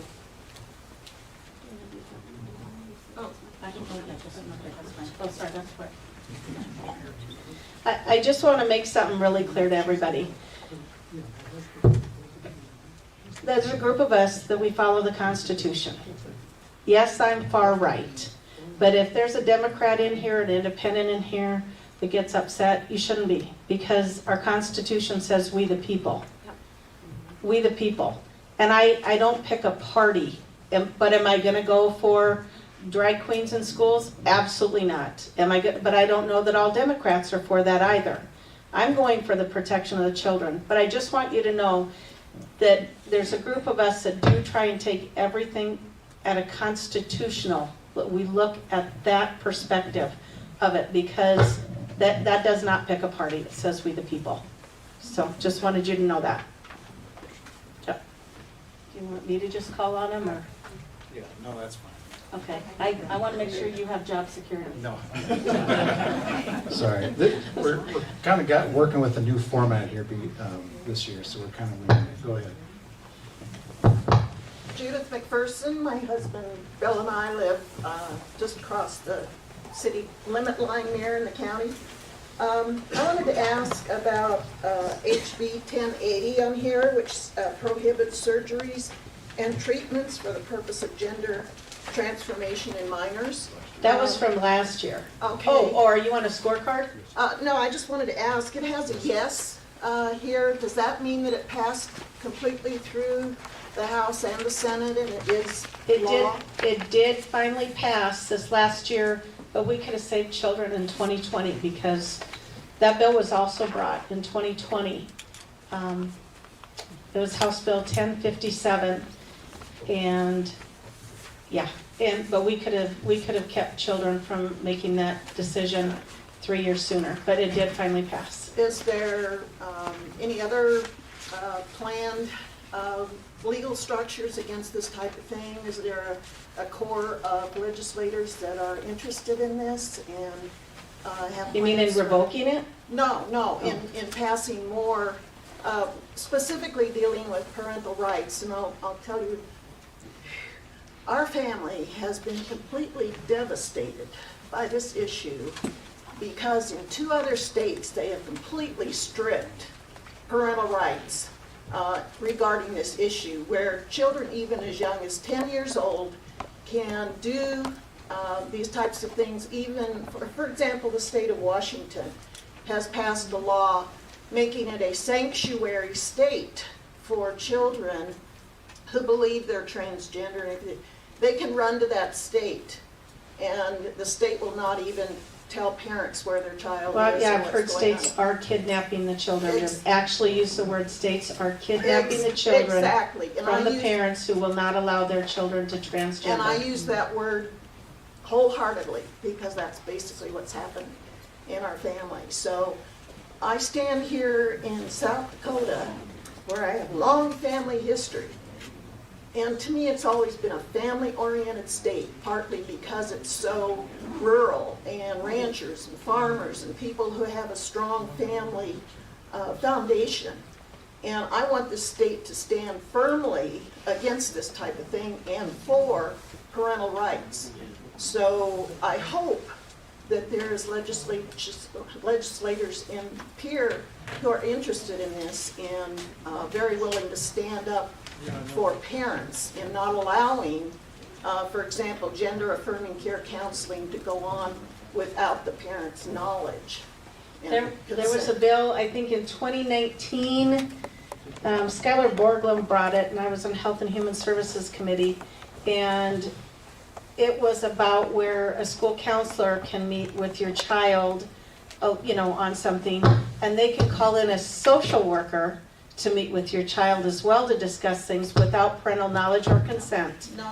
And no, it already passed. I voted against it. I absolutely voted against it, but I think it's 1155 from 2019 or 1055 from 20. It's one of those. I could probably look it up, but it'd take me a couple minutes. I can look it up before you leave though, because it's all on my computer, where I can find it. And this has gotten signed by the governor. It's Yeah. Oh yeah. South Dakota law. Yep. I cannot tell you how outrageous that is. And I don't anybody think a school counselor has a right to go and call in a social worker to discuss an issue behind the parents' back and not tell them. No, It is absolutely, no that's why they keep killing the bills I have for parental rights, because it's really not your job to be the parent evidently.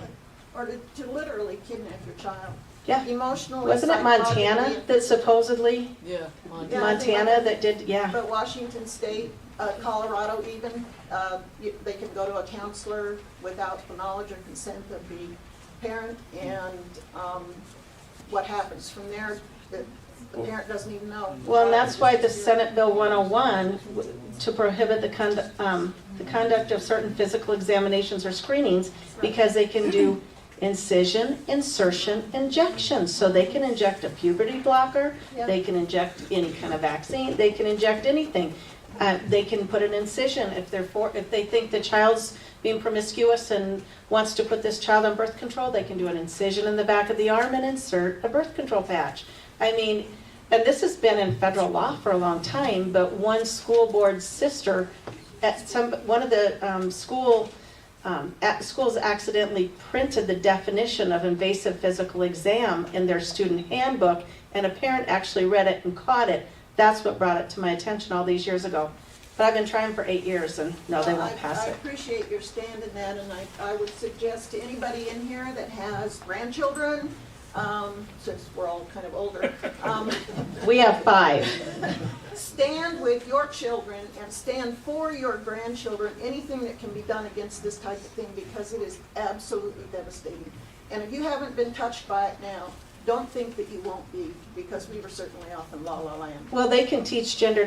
Tom Pischke, my seatmate, thank goodness I have one other conservative diehard with me in the Senate now, but he had a bill in 2018, I think it was, or 2019, and that was House Bill 1108, and that was because he found out, because he had young kids, that gender dysphoria was being taught in K through 7. So he brought a bill way back then to say you cannot teach gender dysphoria in kindergarten through 7th grade. I mean, why do you want to put a negative idea in a kid's head? Exactly. Let them be kids, let them play. But it's just a slow grooming. That's why there's so much porn and pedophilia and disgusting books in the elementary school libraries even.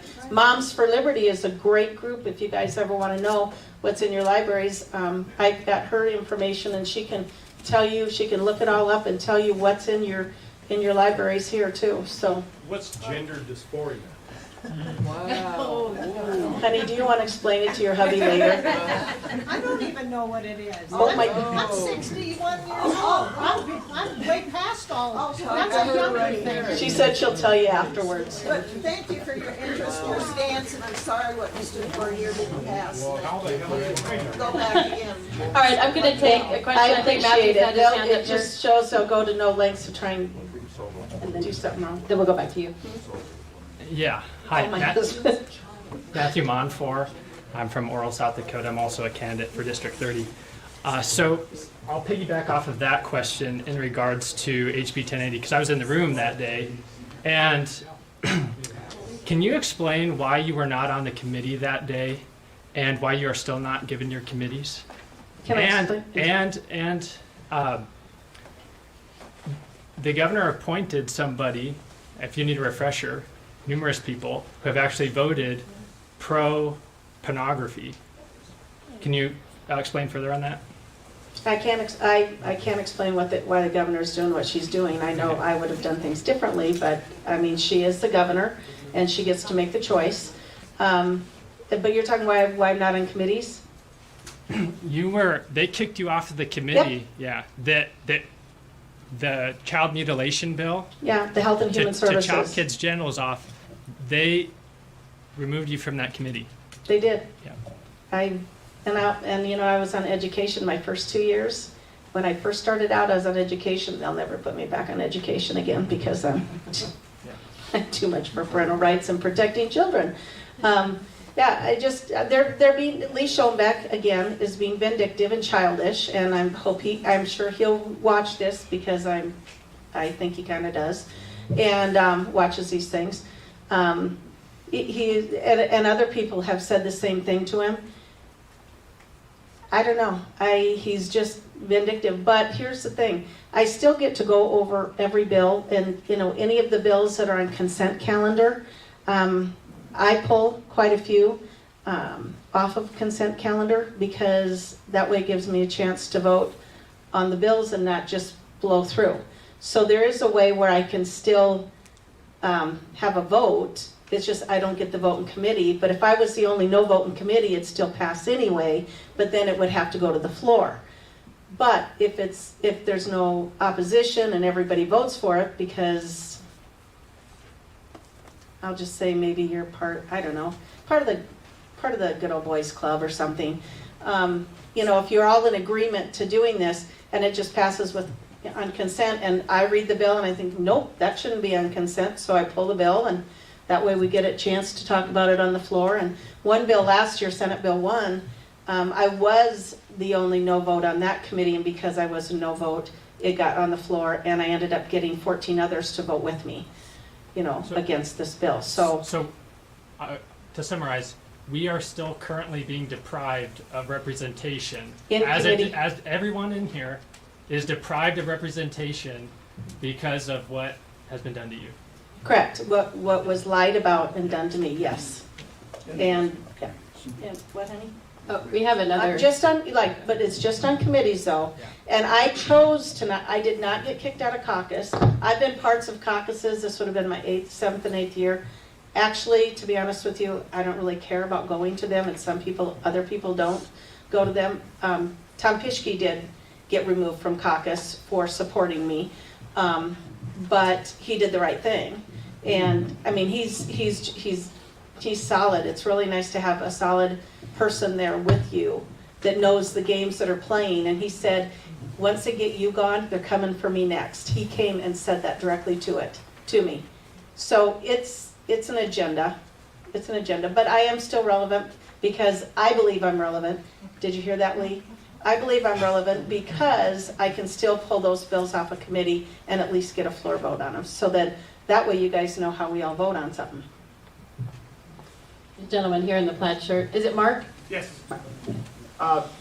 Since you brought it up, the rarest of rare unicornish voter, the much misaligned independent voter, can you tell us where legislation, where the state or the county level, where is the independent voter figuring into voting?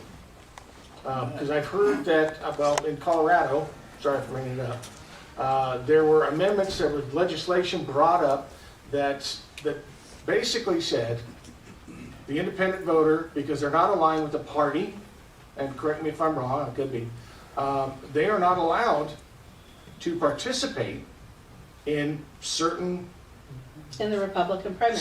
Correct. Primaries. Thank you. Yep. So can you tell us where this state of South Dakota is regarding the independent voter? And I honestly believe only Republicans should vote in a Republican primary. We should get to choose who we want for our leadership. Democrats and independents get to vote in the Democrat primary because they allow that.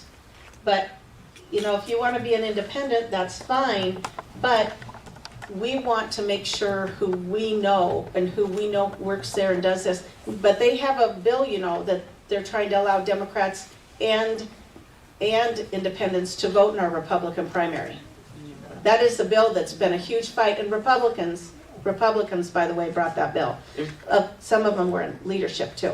Is there some fear from the Republican side Well, of the yeah, independent voter? because George Soros can fund a lot of people that we don't want funding. Or, I mean, there's big money. When you start to bring other parties into something, I mean, to me, that's going to be big money. And grassroots are who are making those determinations now for even the Attorney General and Secretary of State. And they're trying to change that as well.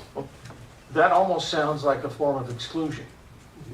It's the way it's always been that way. I'm an independent, but You get a vote in the general. I am a conservative.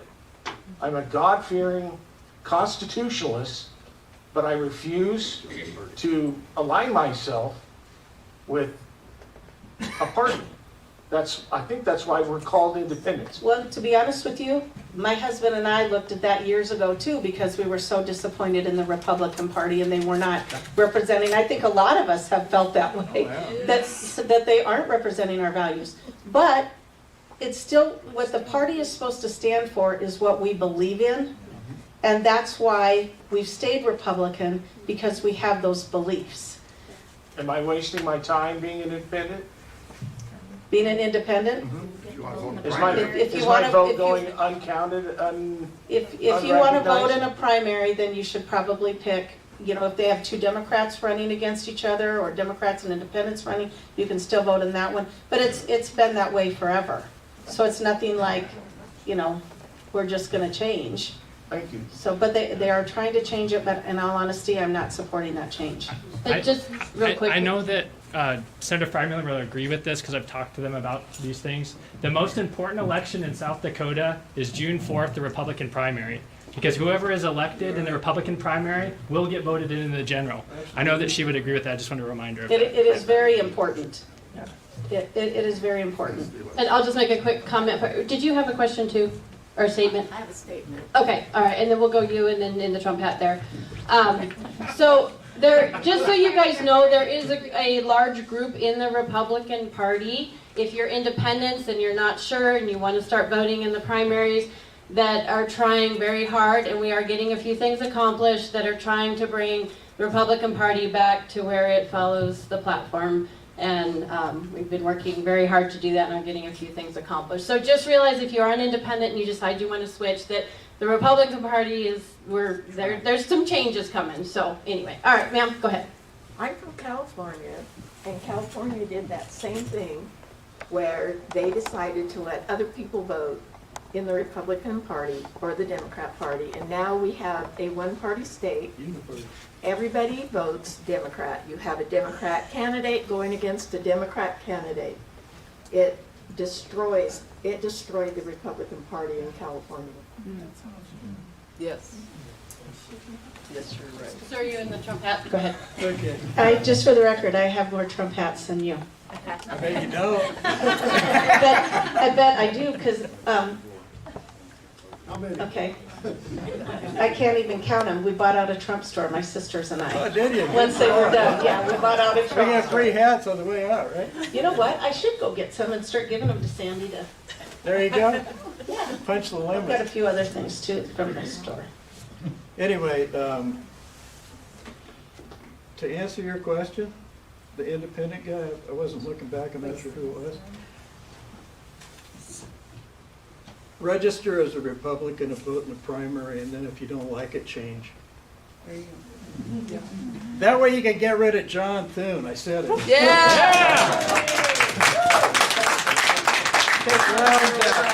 I want to tell you guys, just this last year, you know, I brought bills 3 years in a row trying to get rid of just the deceased people from the voter rolls. A gentleman who was a Democrat who switched to Republican, and they took a part of my bill and a part of Tina Mullally's bill and put it together, and guess what? It passed.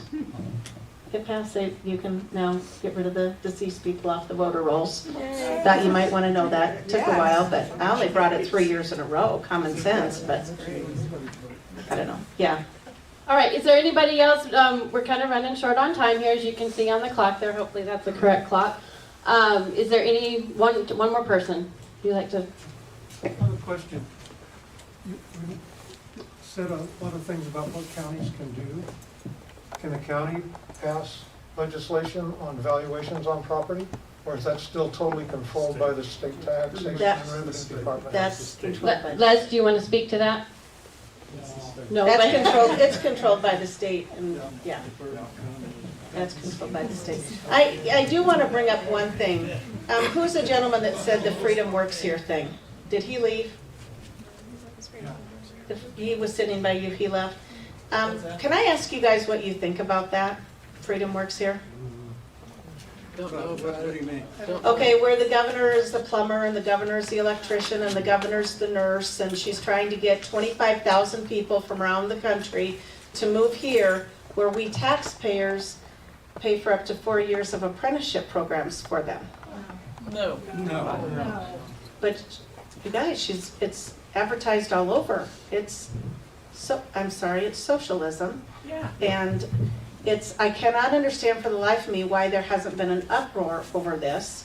And I contacted the LRC to check on it for me, and I said, how can you do this? It's not in our Constitution where we have to pay for adults' apprenticeships. It's always been between an employer and an employee. It is not our responsibility. We're being taxed out of our homes, taxed off our properties, can't afford stuff, can't even move to an apartment and pay less in rent, and yet we're paying, and then evidently it's through a grant program, but then all correspondence stopped. I didn't get any more information. What's your But justification for that? well, because we have to have more people. We don't have enough people here to work. You know what? When I was in high school, we had shop, welding, electrical, auto mechanic, all these things in the high schools. And kids weren't as much on drugs because they were absolutely into something, had an interest, did something. But, we got rid of all that because of the computers. And then the computers basically have ruined everything. So now, now you have to pay it, the dual enrollment. Dual enrollment, trust me, you guys, it comes back as a separate line item on the budget. We're paying for kids' college. We are, because The school is not reimbursing the college for those credit hours. It's a separate line item in the budget, so we're still doing Bernie Sanders free college for 11th and 12th graders. And I've said it before, some of you guys have heard me say it, because, and we shouldn't be. You should have put it back in the schools, or if you want to still have it at Western Dakota VOTEC, then that money that it costs for that student to go take those 3 credit hours should come from like Stevens High School over there, because they've received all the money for the education for that student, and it needs to be shared that way. It doesn't need to come back to us for millions of dollars again in another line item. Budget. I mean, I will never vote for the budget. There's so much waste in it. It's incredible. Okay, I said that, where was the last person, but this gentleman really wants to say something, so he'll be our last question, then we'll let our petition holders say a few words. Julie, what have you done to support economic or industrial development in western South Dakota while you've been in office? I am not for public-private partnerships. So, I don't believe the public should be the investors of a private. When my dad was, when we were raised and my dad and had a business, you find investors yourself and you all take the risk. We are funding, that's another way our money is being used. We are funding so many public-private partnerships, like the lot downtown in Rapid City, that big lot across from Alex Johnson was given to a Sioux Falls company, not sold, where you could put money in the coffers for the city, and a TIF was given as well. And so us citizens have invested in properties that other people are going to make money on just to bring some more sales tax revenue and stuff to the state. I'm sorry, I'm just not for public-private partnerships. Oh, you're talking industrial? industrial. The- For industrial development, to be able to keep good jobs in western South Dakota for the people that we educate. For instance, I'm a School of Mines graduate. I graduated in '02. I grew up in Oregon. The majority of people that I went to school with are not in South Dakota anymore because there's no jobs. That's reality. Good paying jobs, most of us had to leave. So what are we doing to be able to keep those kids in our community? Well, we can invite people to come, but just like you do, invite them to come. We've got the best, one of the top 10 engineering schools in the country. He's a grad, our daughter's a grad, a son-in-law's a grad. Huh? And they have to leave to get a job. Well, they're still in South Dakota, so we appreciate that. But Sioux Falls is really growing with all the industry ones. Have you seen how much they've really focused on? Asking about West River, what are we doing to increase industry in West River? Just a minute. Well, I talked to President Jim Rankin, well, you wouldn't know this, but I talked to President Jim Rankin like 3 weeks ago, and I asked him, because of the new mineral industries building, I asked him, I said, why aren't we putting School of Mines to work? Why aren't we the ones that are, there's all these claims out there, stakes for, gold or for lithium or this or that. Why aren't we doing that mining and bringing that back into our own state if we have all these mining engineers and stuff? And I think we would take better care of the ground and our environment with that. So my question was, why isn't the School of Mines, why aren't they recruiting places and why aren't they doing it themselves? Do you know what I mean? With the mineral industries building, why aren't we extracting our own resources and using them for our own state? Because those people could have jobs here for that too. The minerals aren't in our state, that's why those aren't here. Well, the lithium. No, School of Mines is doing stuff, because Jim Rankin told me they were, but they just didn't have an option or hadn't really thought about what they were going to do with help. Or, I don't know, you were there for the conversation too. We were in the hallway. I can't remember every conversation, but we did talk about it, because I felt like if we had an engineering school there, we should be doing. So my husband wants to talk because he talked to him too. Sorry. We were both there. So one of the problems with industrial development in western South Dakota is lack of water. Some industrial situations need more water than we can afford to give or use here. If it's light industrial, there are a lot of innovative entrepreneurial type things going on at School of Mines, startup companies, and some of them down the Ascent building down by the post office that are affiliated. They're hiring grad students, Have you talked to anybody on campus to find out what they're developing? Could be nanotechnology, could be a lot of different things. Cybersecurity in Madison, for instance. West River, have you talked to anybody to find out what options are being developed? There's more than there was when I graduated, but my question is, what are you doing to help promote it?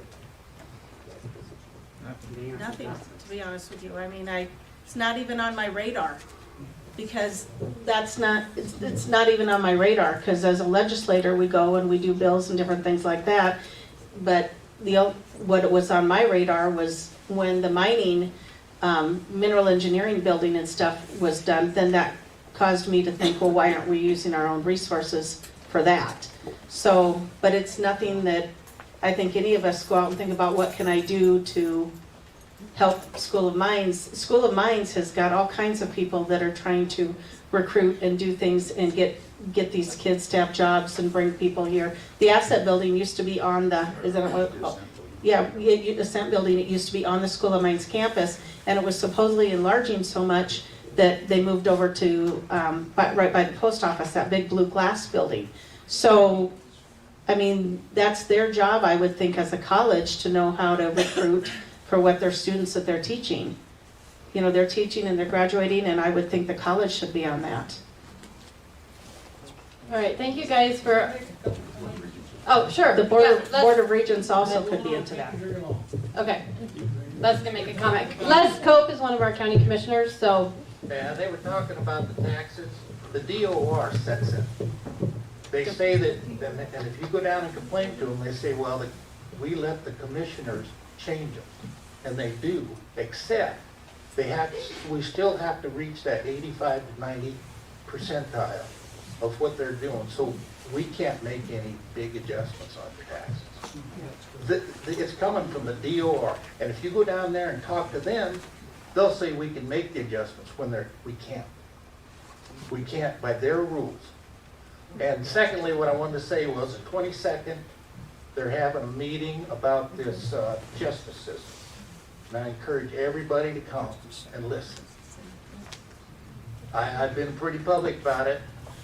I don't think we can afford it, period. I mean, $35 million. Are you talking about the new jail? Yeah. No, this one. Hey, hang on here. Yeah. Yeah, okay. But it's supposed to be a meeting the 22nd. You need to be there. You know, and if this goes to a bond, which I hope it, or whatever, you folks need to vote on it. You know, and like I say, I've been pretty public about, I'm against it. That's too much money. We can't afford it. Thank you. All right, who is the petition holders here? Raise your hands. Hey, Yeah. by the way, thank you, Les, because I've dealt with you many times down there before, and thank you for your candor and knowing what the hell's going on. All right, so we have, I believe, Amber, Matthew, Senator Freimuller, Pat Bauman, Bowman, how do you say it? Bauman. Les, you have your petition? No, I didn't bring it. Okay, well, but they're running. Anybody else running for office? I'm also putting my name in for county commissioner. So what I'm going to do is I'll just go around the room here, and do you want to bring the mic back up, Bob? Can we come up? Because Yeah. then I have to Do you want to come up? Yeah, That's fine. You can do that. Then Yeah, I have to that's turn fine. the camera around. Yep, that's fine. And then that way you can just state your name and just what office you're running for. It'll be just a real brief introduction so people have an idea. And then like I said, we'll have candidate forums later. You can discuss your issues. So since Julie's already up here, I'll let her. So can I make a comment on the jails? Oh, sure. Go ahead, Rob. Okay, I'm just going to do it one more time. If we wouldn't have gotten rid of Star Academy 7 years ago, for that minimal amount of money, for all the good it was doing for the young men and young women. You guys are nodding your head, you know what I'm talking about? Lance Russell and I tried like you can't imagine, and we could not get that. But we wouldn't need to be spending hundreds of millions of dollars on new jails if we would have kept Star Academy for $1.32 million was all that was. So just so you know, those are poor decisions. Lance and I both tried really hard, and it was a terrible thing when we lost Star Academy. Okay, Amber, do you want to start us out? We'll go down this way, and then we'll come back up. Hi everybody, my name is Amber Holtz and I'm from here in Hot Springs and I'm running for District Senator for Senate 30 here in Hot Springs. So a hometown girl and excited to meet everyone and talk to you after. Thank you. And anybody else on this side of the room? Les, do you want to come up and... Well, I think I already said one. You already said, okay. All right, well, Les has put his name in the hat for county commissioner. We have 5. There's 3 potential openings there. Pat, go ahead and come on up.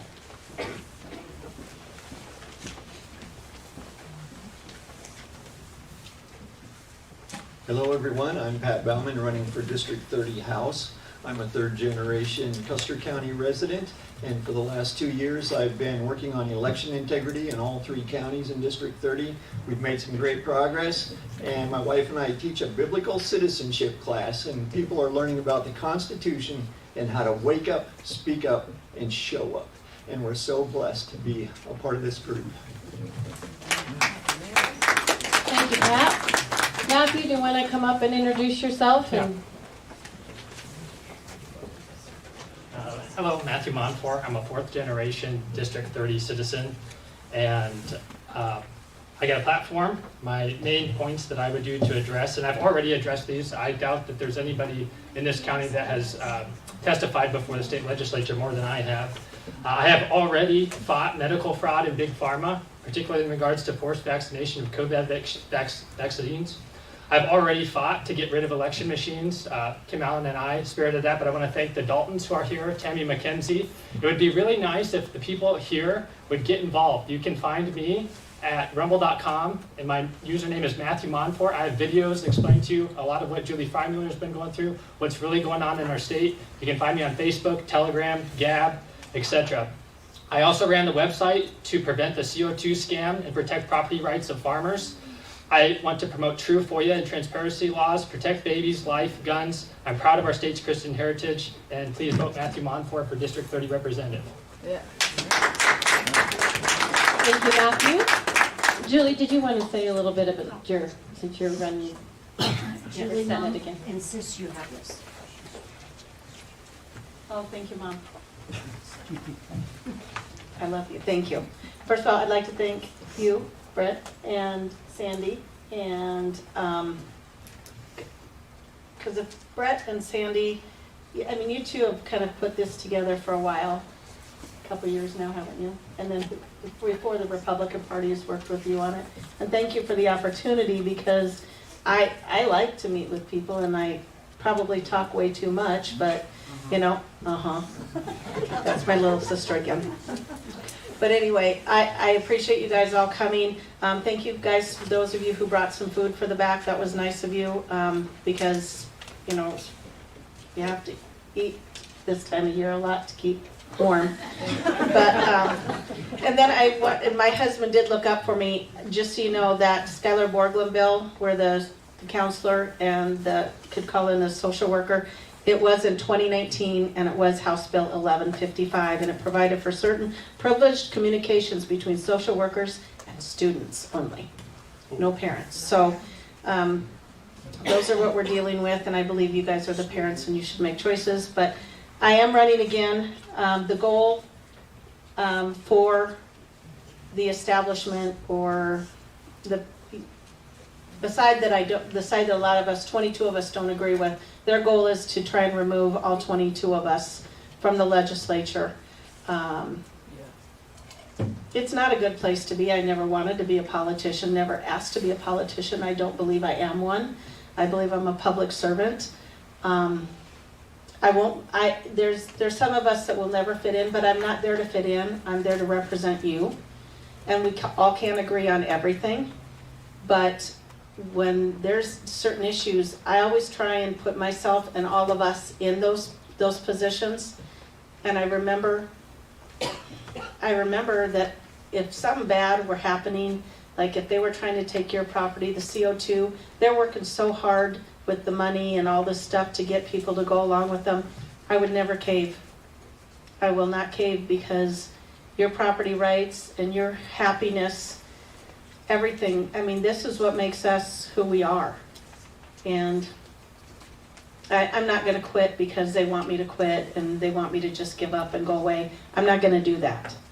It's up to you guys if you want me to stay there. I am still doing a good job for you. I do believe I am. I am one of the highest ranked senators in the state as far as all your constitutional voting rights on numerous scorecards, national and statewide ones. I have to be a whistleblower. Maybe that's why God put me here, is to just tell everybody what's going on, because somebody's got to do it. And just for the record, go check your stocks or get out, whatever. Be really, you guys, seriously on that one. So I'm glad I had the opportunity at this time when that bill's just come up and got killed to be here to let you guys know that we got to watch out for ourselves and our investments. So thank you very much for your time. Thank you. Thank you, Julie. And lastly, I'm Sandra Wallard. I am going to put my name in the hat for County Commissioner. I figure if God wants me there, it'll happen. If He doesn't, it won't if it's not the right time. But sometimes people need a break, and I think we need to get involved. And I figure instead of just talking, maybe I should, do as well. So before we close, I would like to just say a prayer here for our country and for our legislators. So if you would all bow your heads. Lord, we thank you so much for this great earth that you have given us that's beautiful, and also for a great country that we live in. We still have some of the best freedoms that we can be found anywhere around this world, and you ultimately are the author of freedom. And we just ask that, there is this evil force that's prevailing. You talk about it in Scripture and Ephesians, and just ask that you would be with all of our legislatures, our council members, and for the city, for the county, for those that are here in this room, and for those that aren't, that you be with their families, that you be with them as they travel back and forth, that you inspire them with good ideas, give them wisdom, help them to be like the Daniels of old, and just inspire each and every one of us to get involved where we can. I know a lot of us think, well, we're not equipped enough for this, but we know that you'll come through. You came through for so many people in the past. So, Lord, again, we thank you for all that you provide for us, and again, just ask for your inspiration. And help us to work together, regardless of our differences, to take the good that each of us brings to the table, and just be united as one country. And we thank you again in your Son's holy and righteous name, Jesus Christ. We pray, thank you. Amen. Amen. All right, go mingle, eat some food. I don't think we want to take it home, and talk to each other. And thank you again all for coming. I need 50 signatures.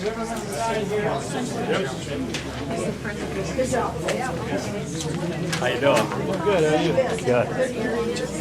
I got more on the table. What do you think?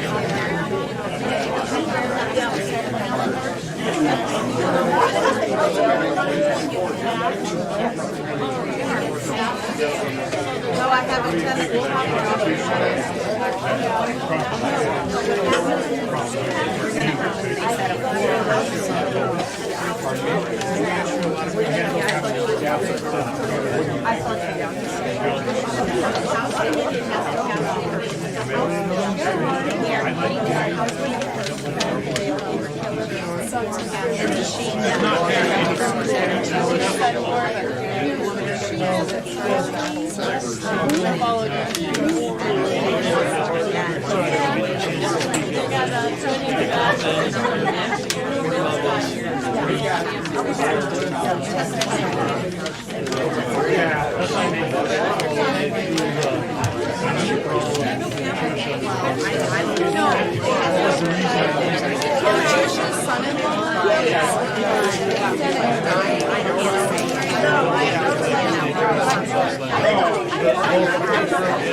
I got it right.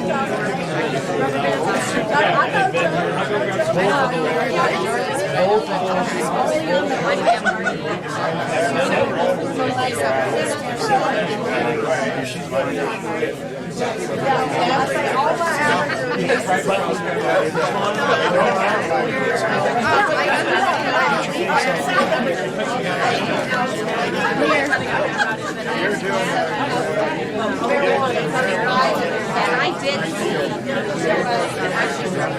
We're gonna try to do it. Oh,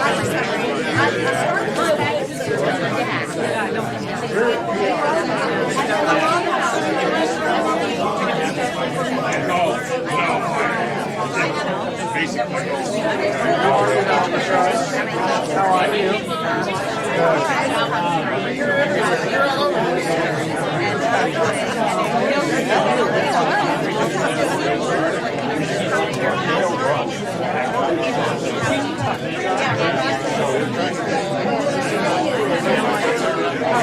Oh, excuse me.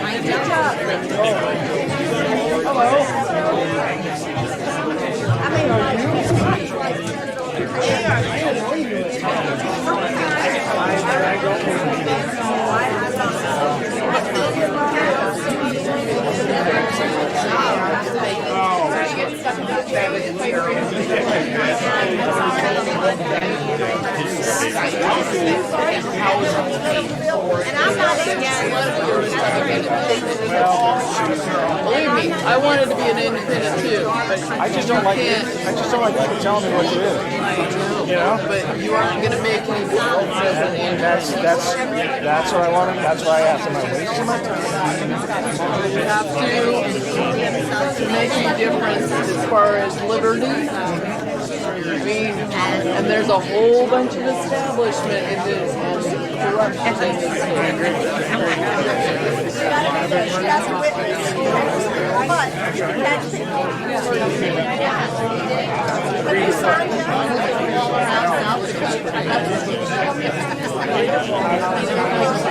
I will not ever need a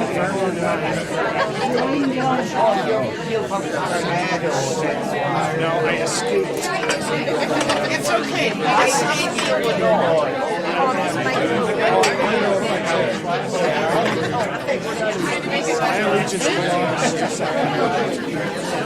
I need to get to this job.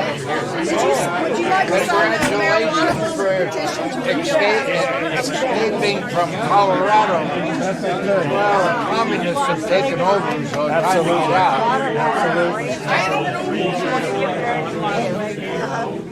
The guy running against Dusty Johnson is the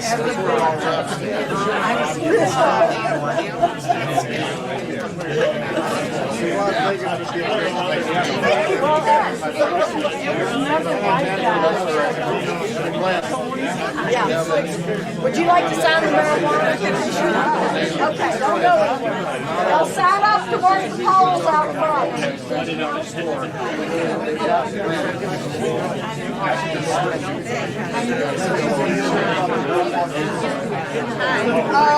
The bill that came up with it. Thank you. About the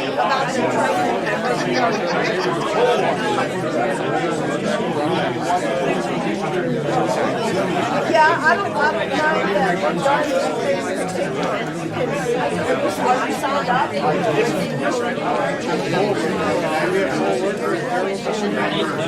Well, so when we turned in the list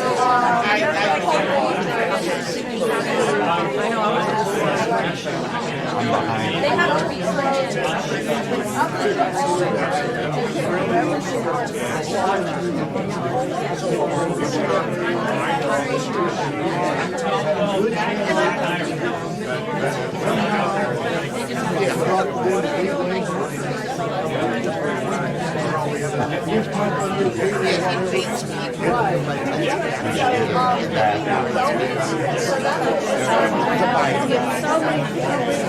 I don't think it's bad.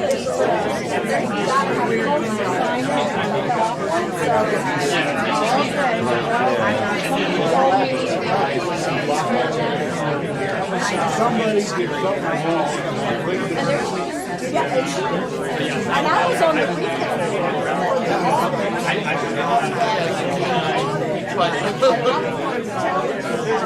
I can't go. And they said nothing about it. I did not know anything about that bond until the next day. Yeah, I'm telling you, and this year she's got a new. I don't know. She's got a new. I was. She's crazy. So I'm sure we're gonna. But if enough of us are there watching, you know, this thank you.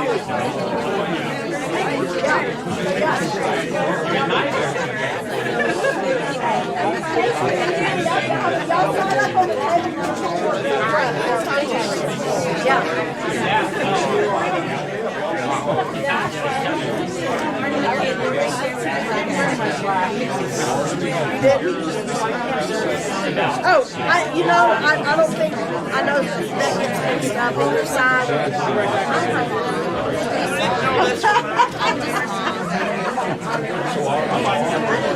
Yeah,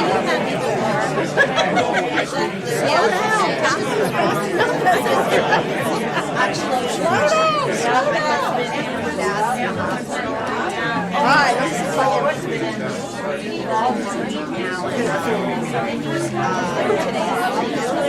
poll watcher or a counter or a tally person, you just have to,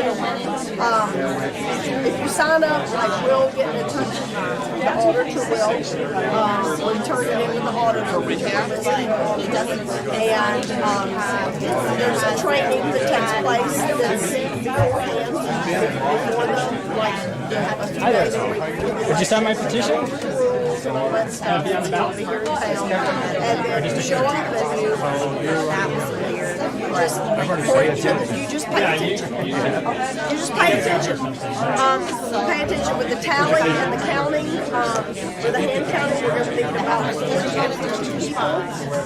Additional that'll come in after the polls close and will count and tally the votes. We're going to do a training on that as well. It's really simple and smooth. Joe. Turn this way about one. You know, it's a good process, but we need people. We need to get on this. I don't know if Sue will actually use anybody off the list if we turn in. The auditor gets full right, several. But that's all we can do. I mean, we can only. You want to sign my petition? I got numerous.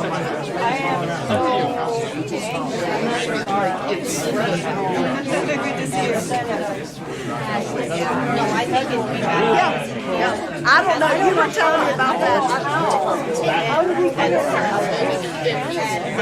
We had some at the last election, and because of some of the internal Republican Party, the higher ups, our GOP party in the state is pretty rhino-fied. They are. They are. We were in here and with Matt one time when they were trying to get rid of the Yeah, right. Yeah, they're still right? They were getting I'll be like, yeah, I'm a big person. They're pissed, and they're doing everything they can. They've been trying for 2 years now to get us gone because They're gonna roll though. They're not responsible for rejecting any membership. they are. They're gonna like look at it and say that they're doing a good job. They don't even ask you. We had some good candidates, but because of the Republican Party within the state and some of the stuff that they cleared the last time, where they had like a Lincoln Day dinner in Pennington County, and they wouldn't let any of the new candidates speak. They only let Food and Browns and Johnson and their representatives speak. That stuff like that, and it's just showing up to things like this and getting to know, and then talking to your neighbors. That's the only way we got to go.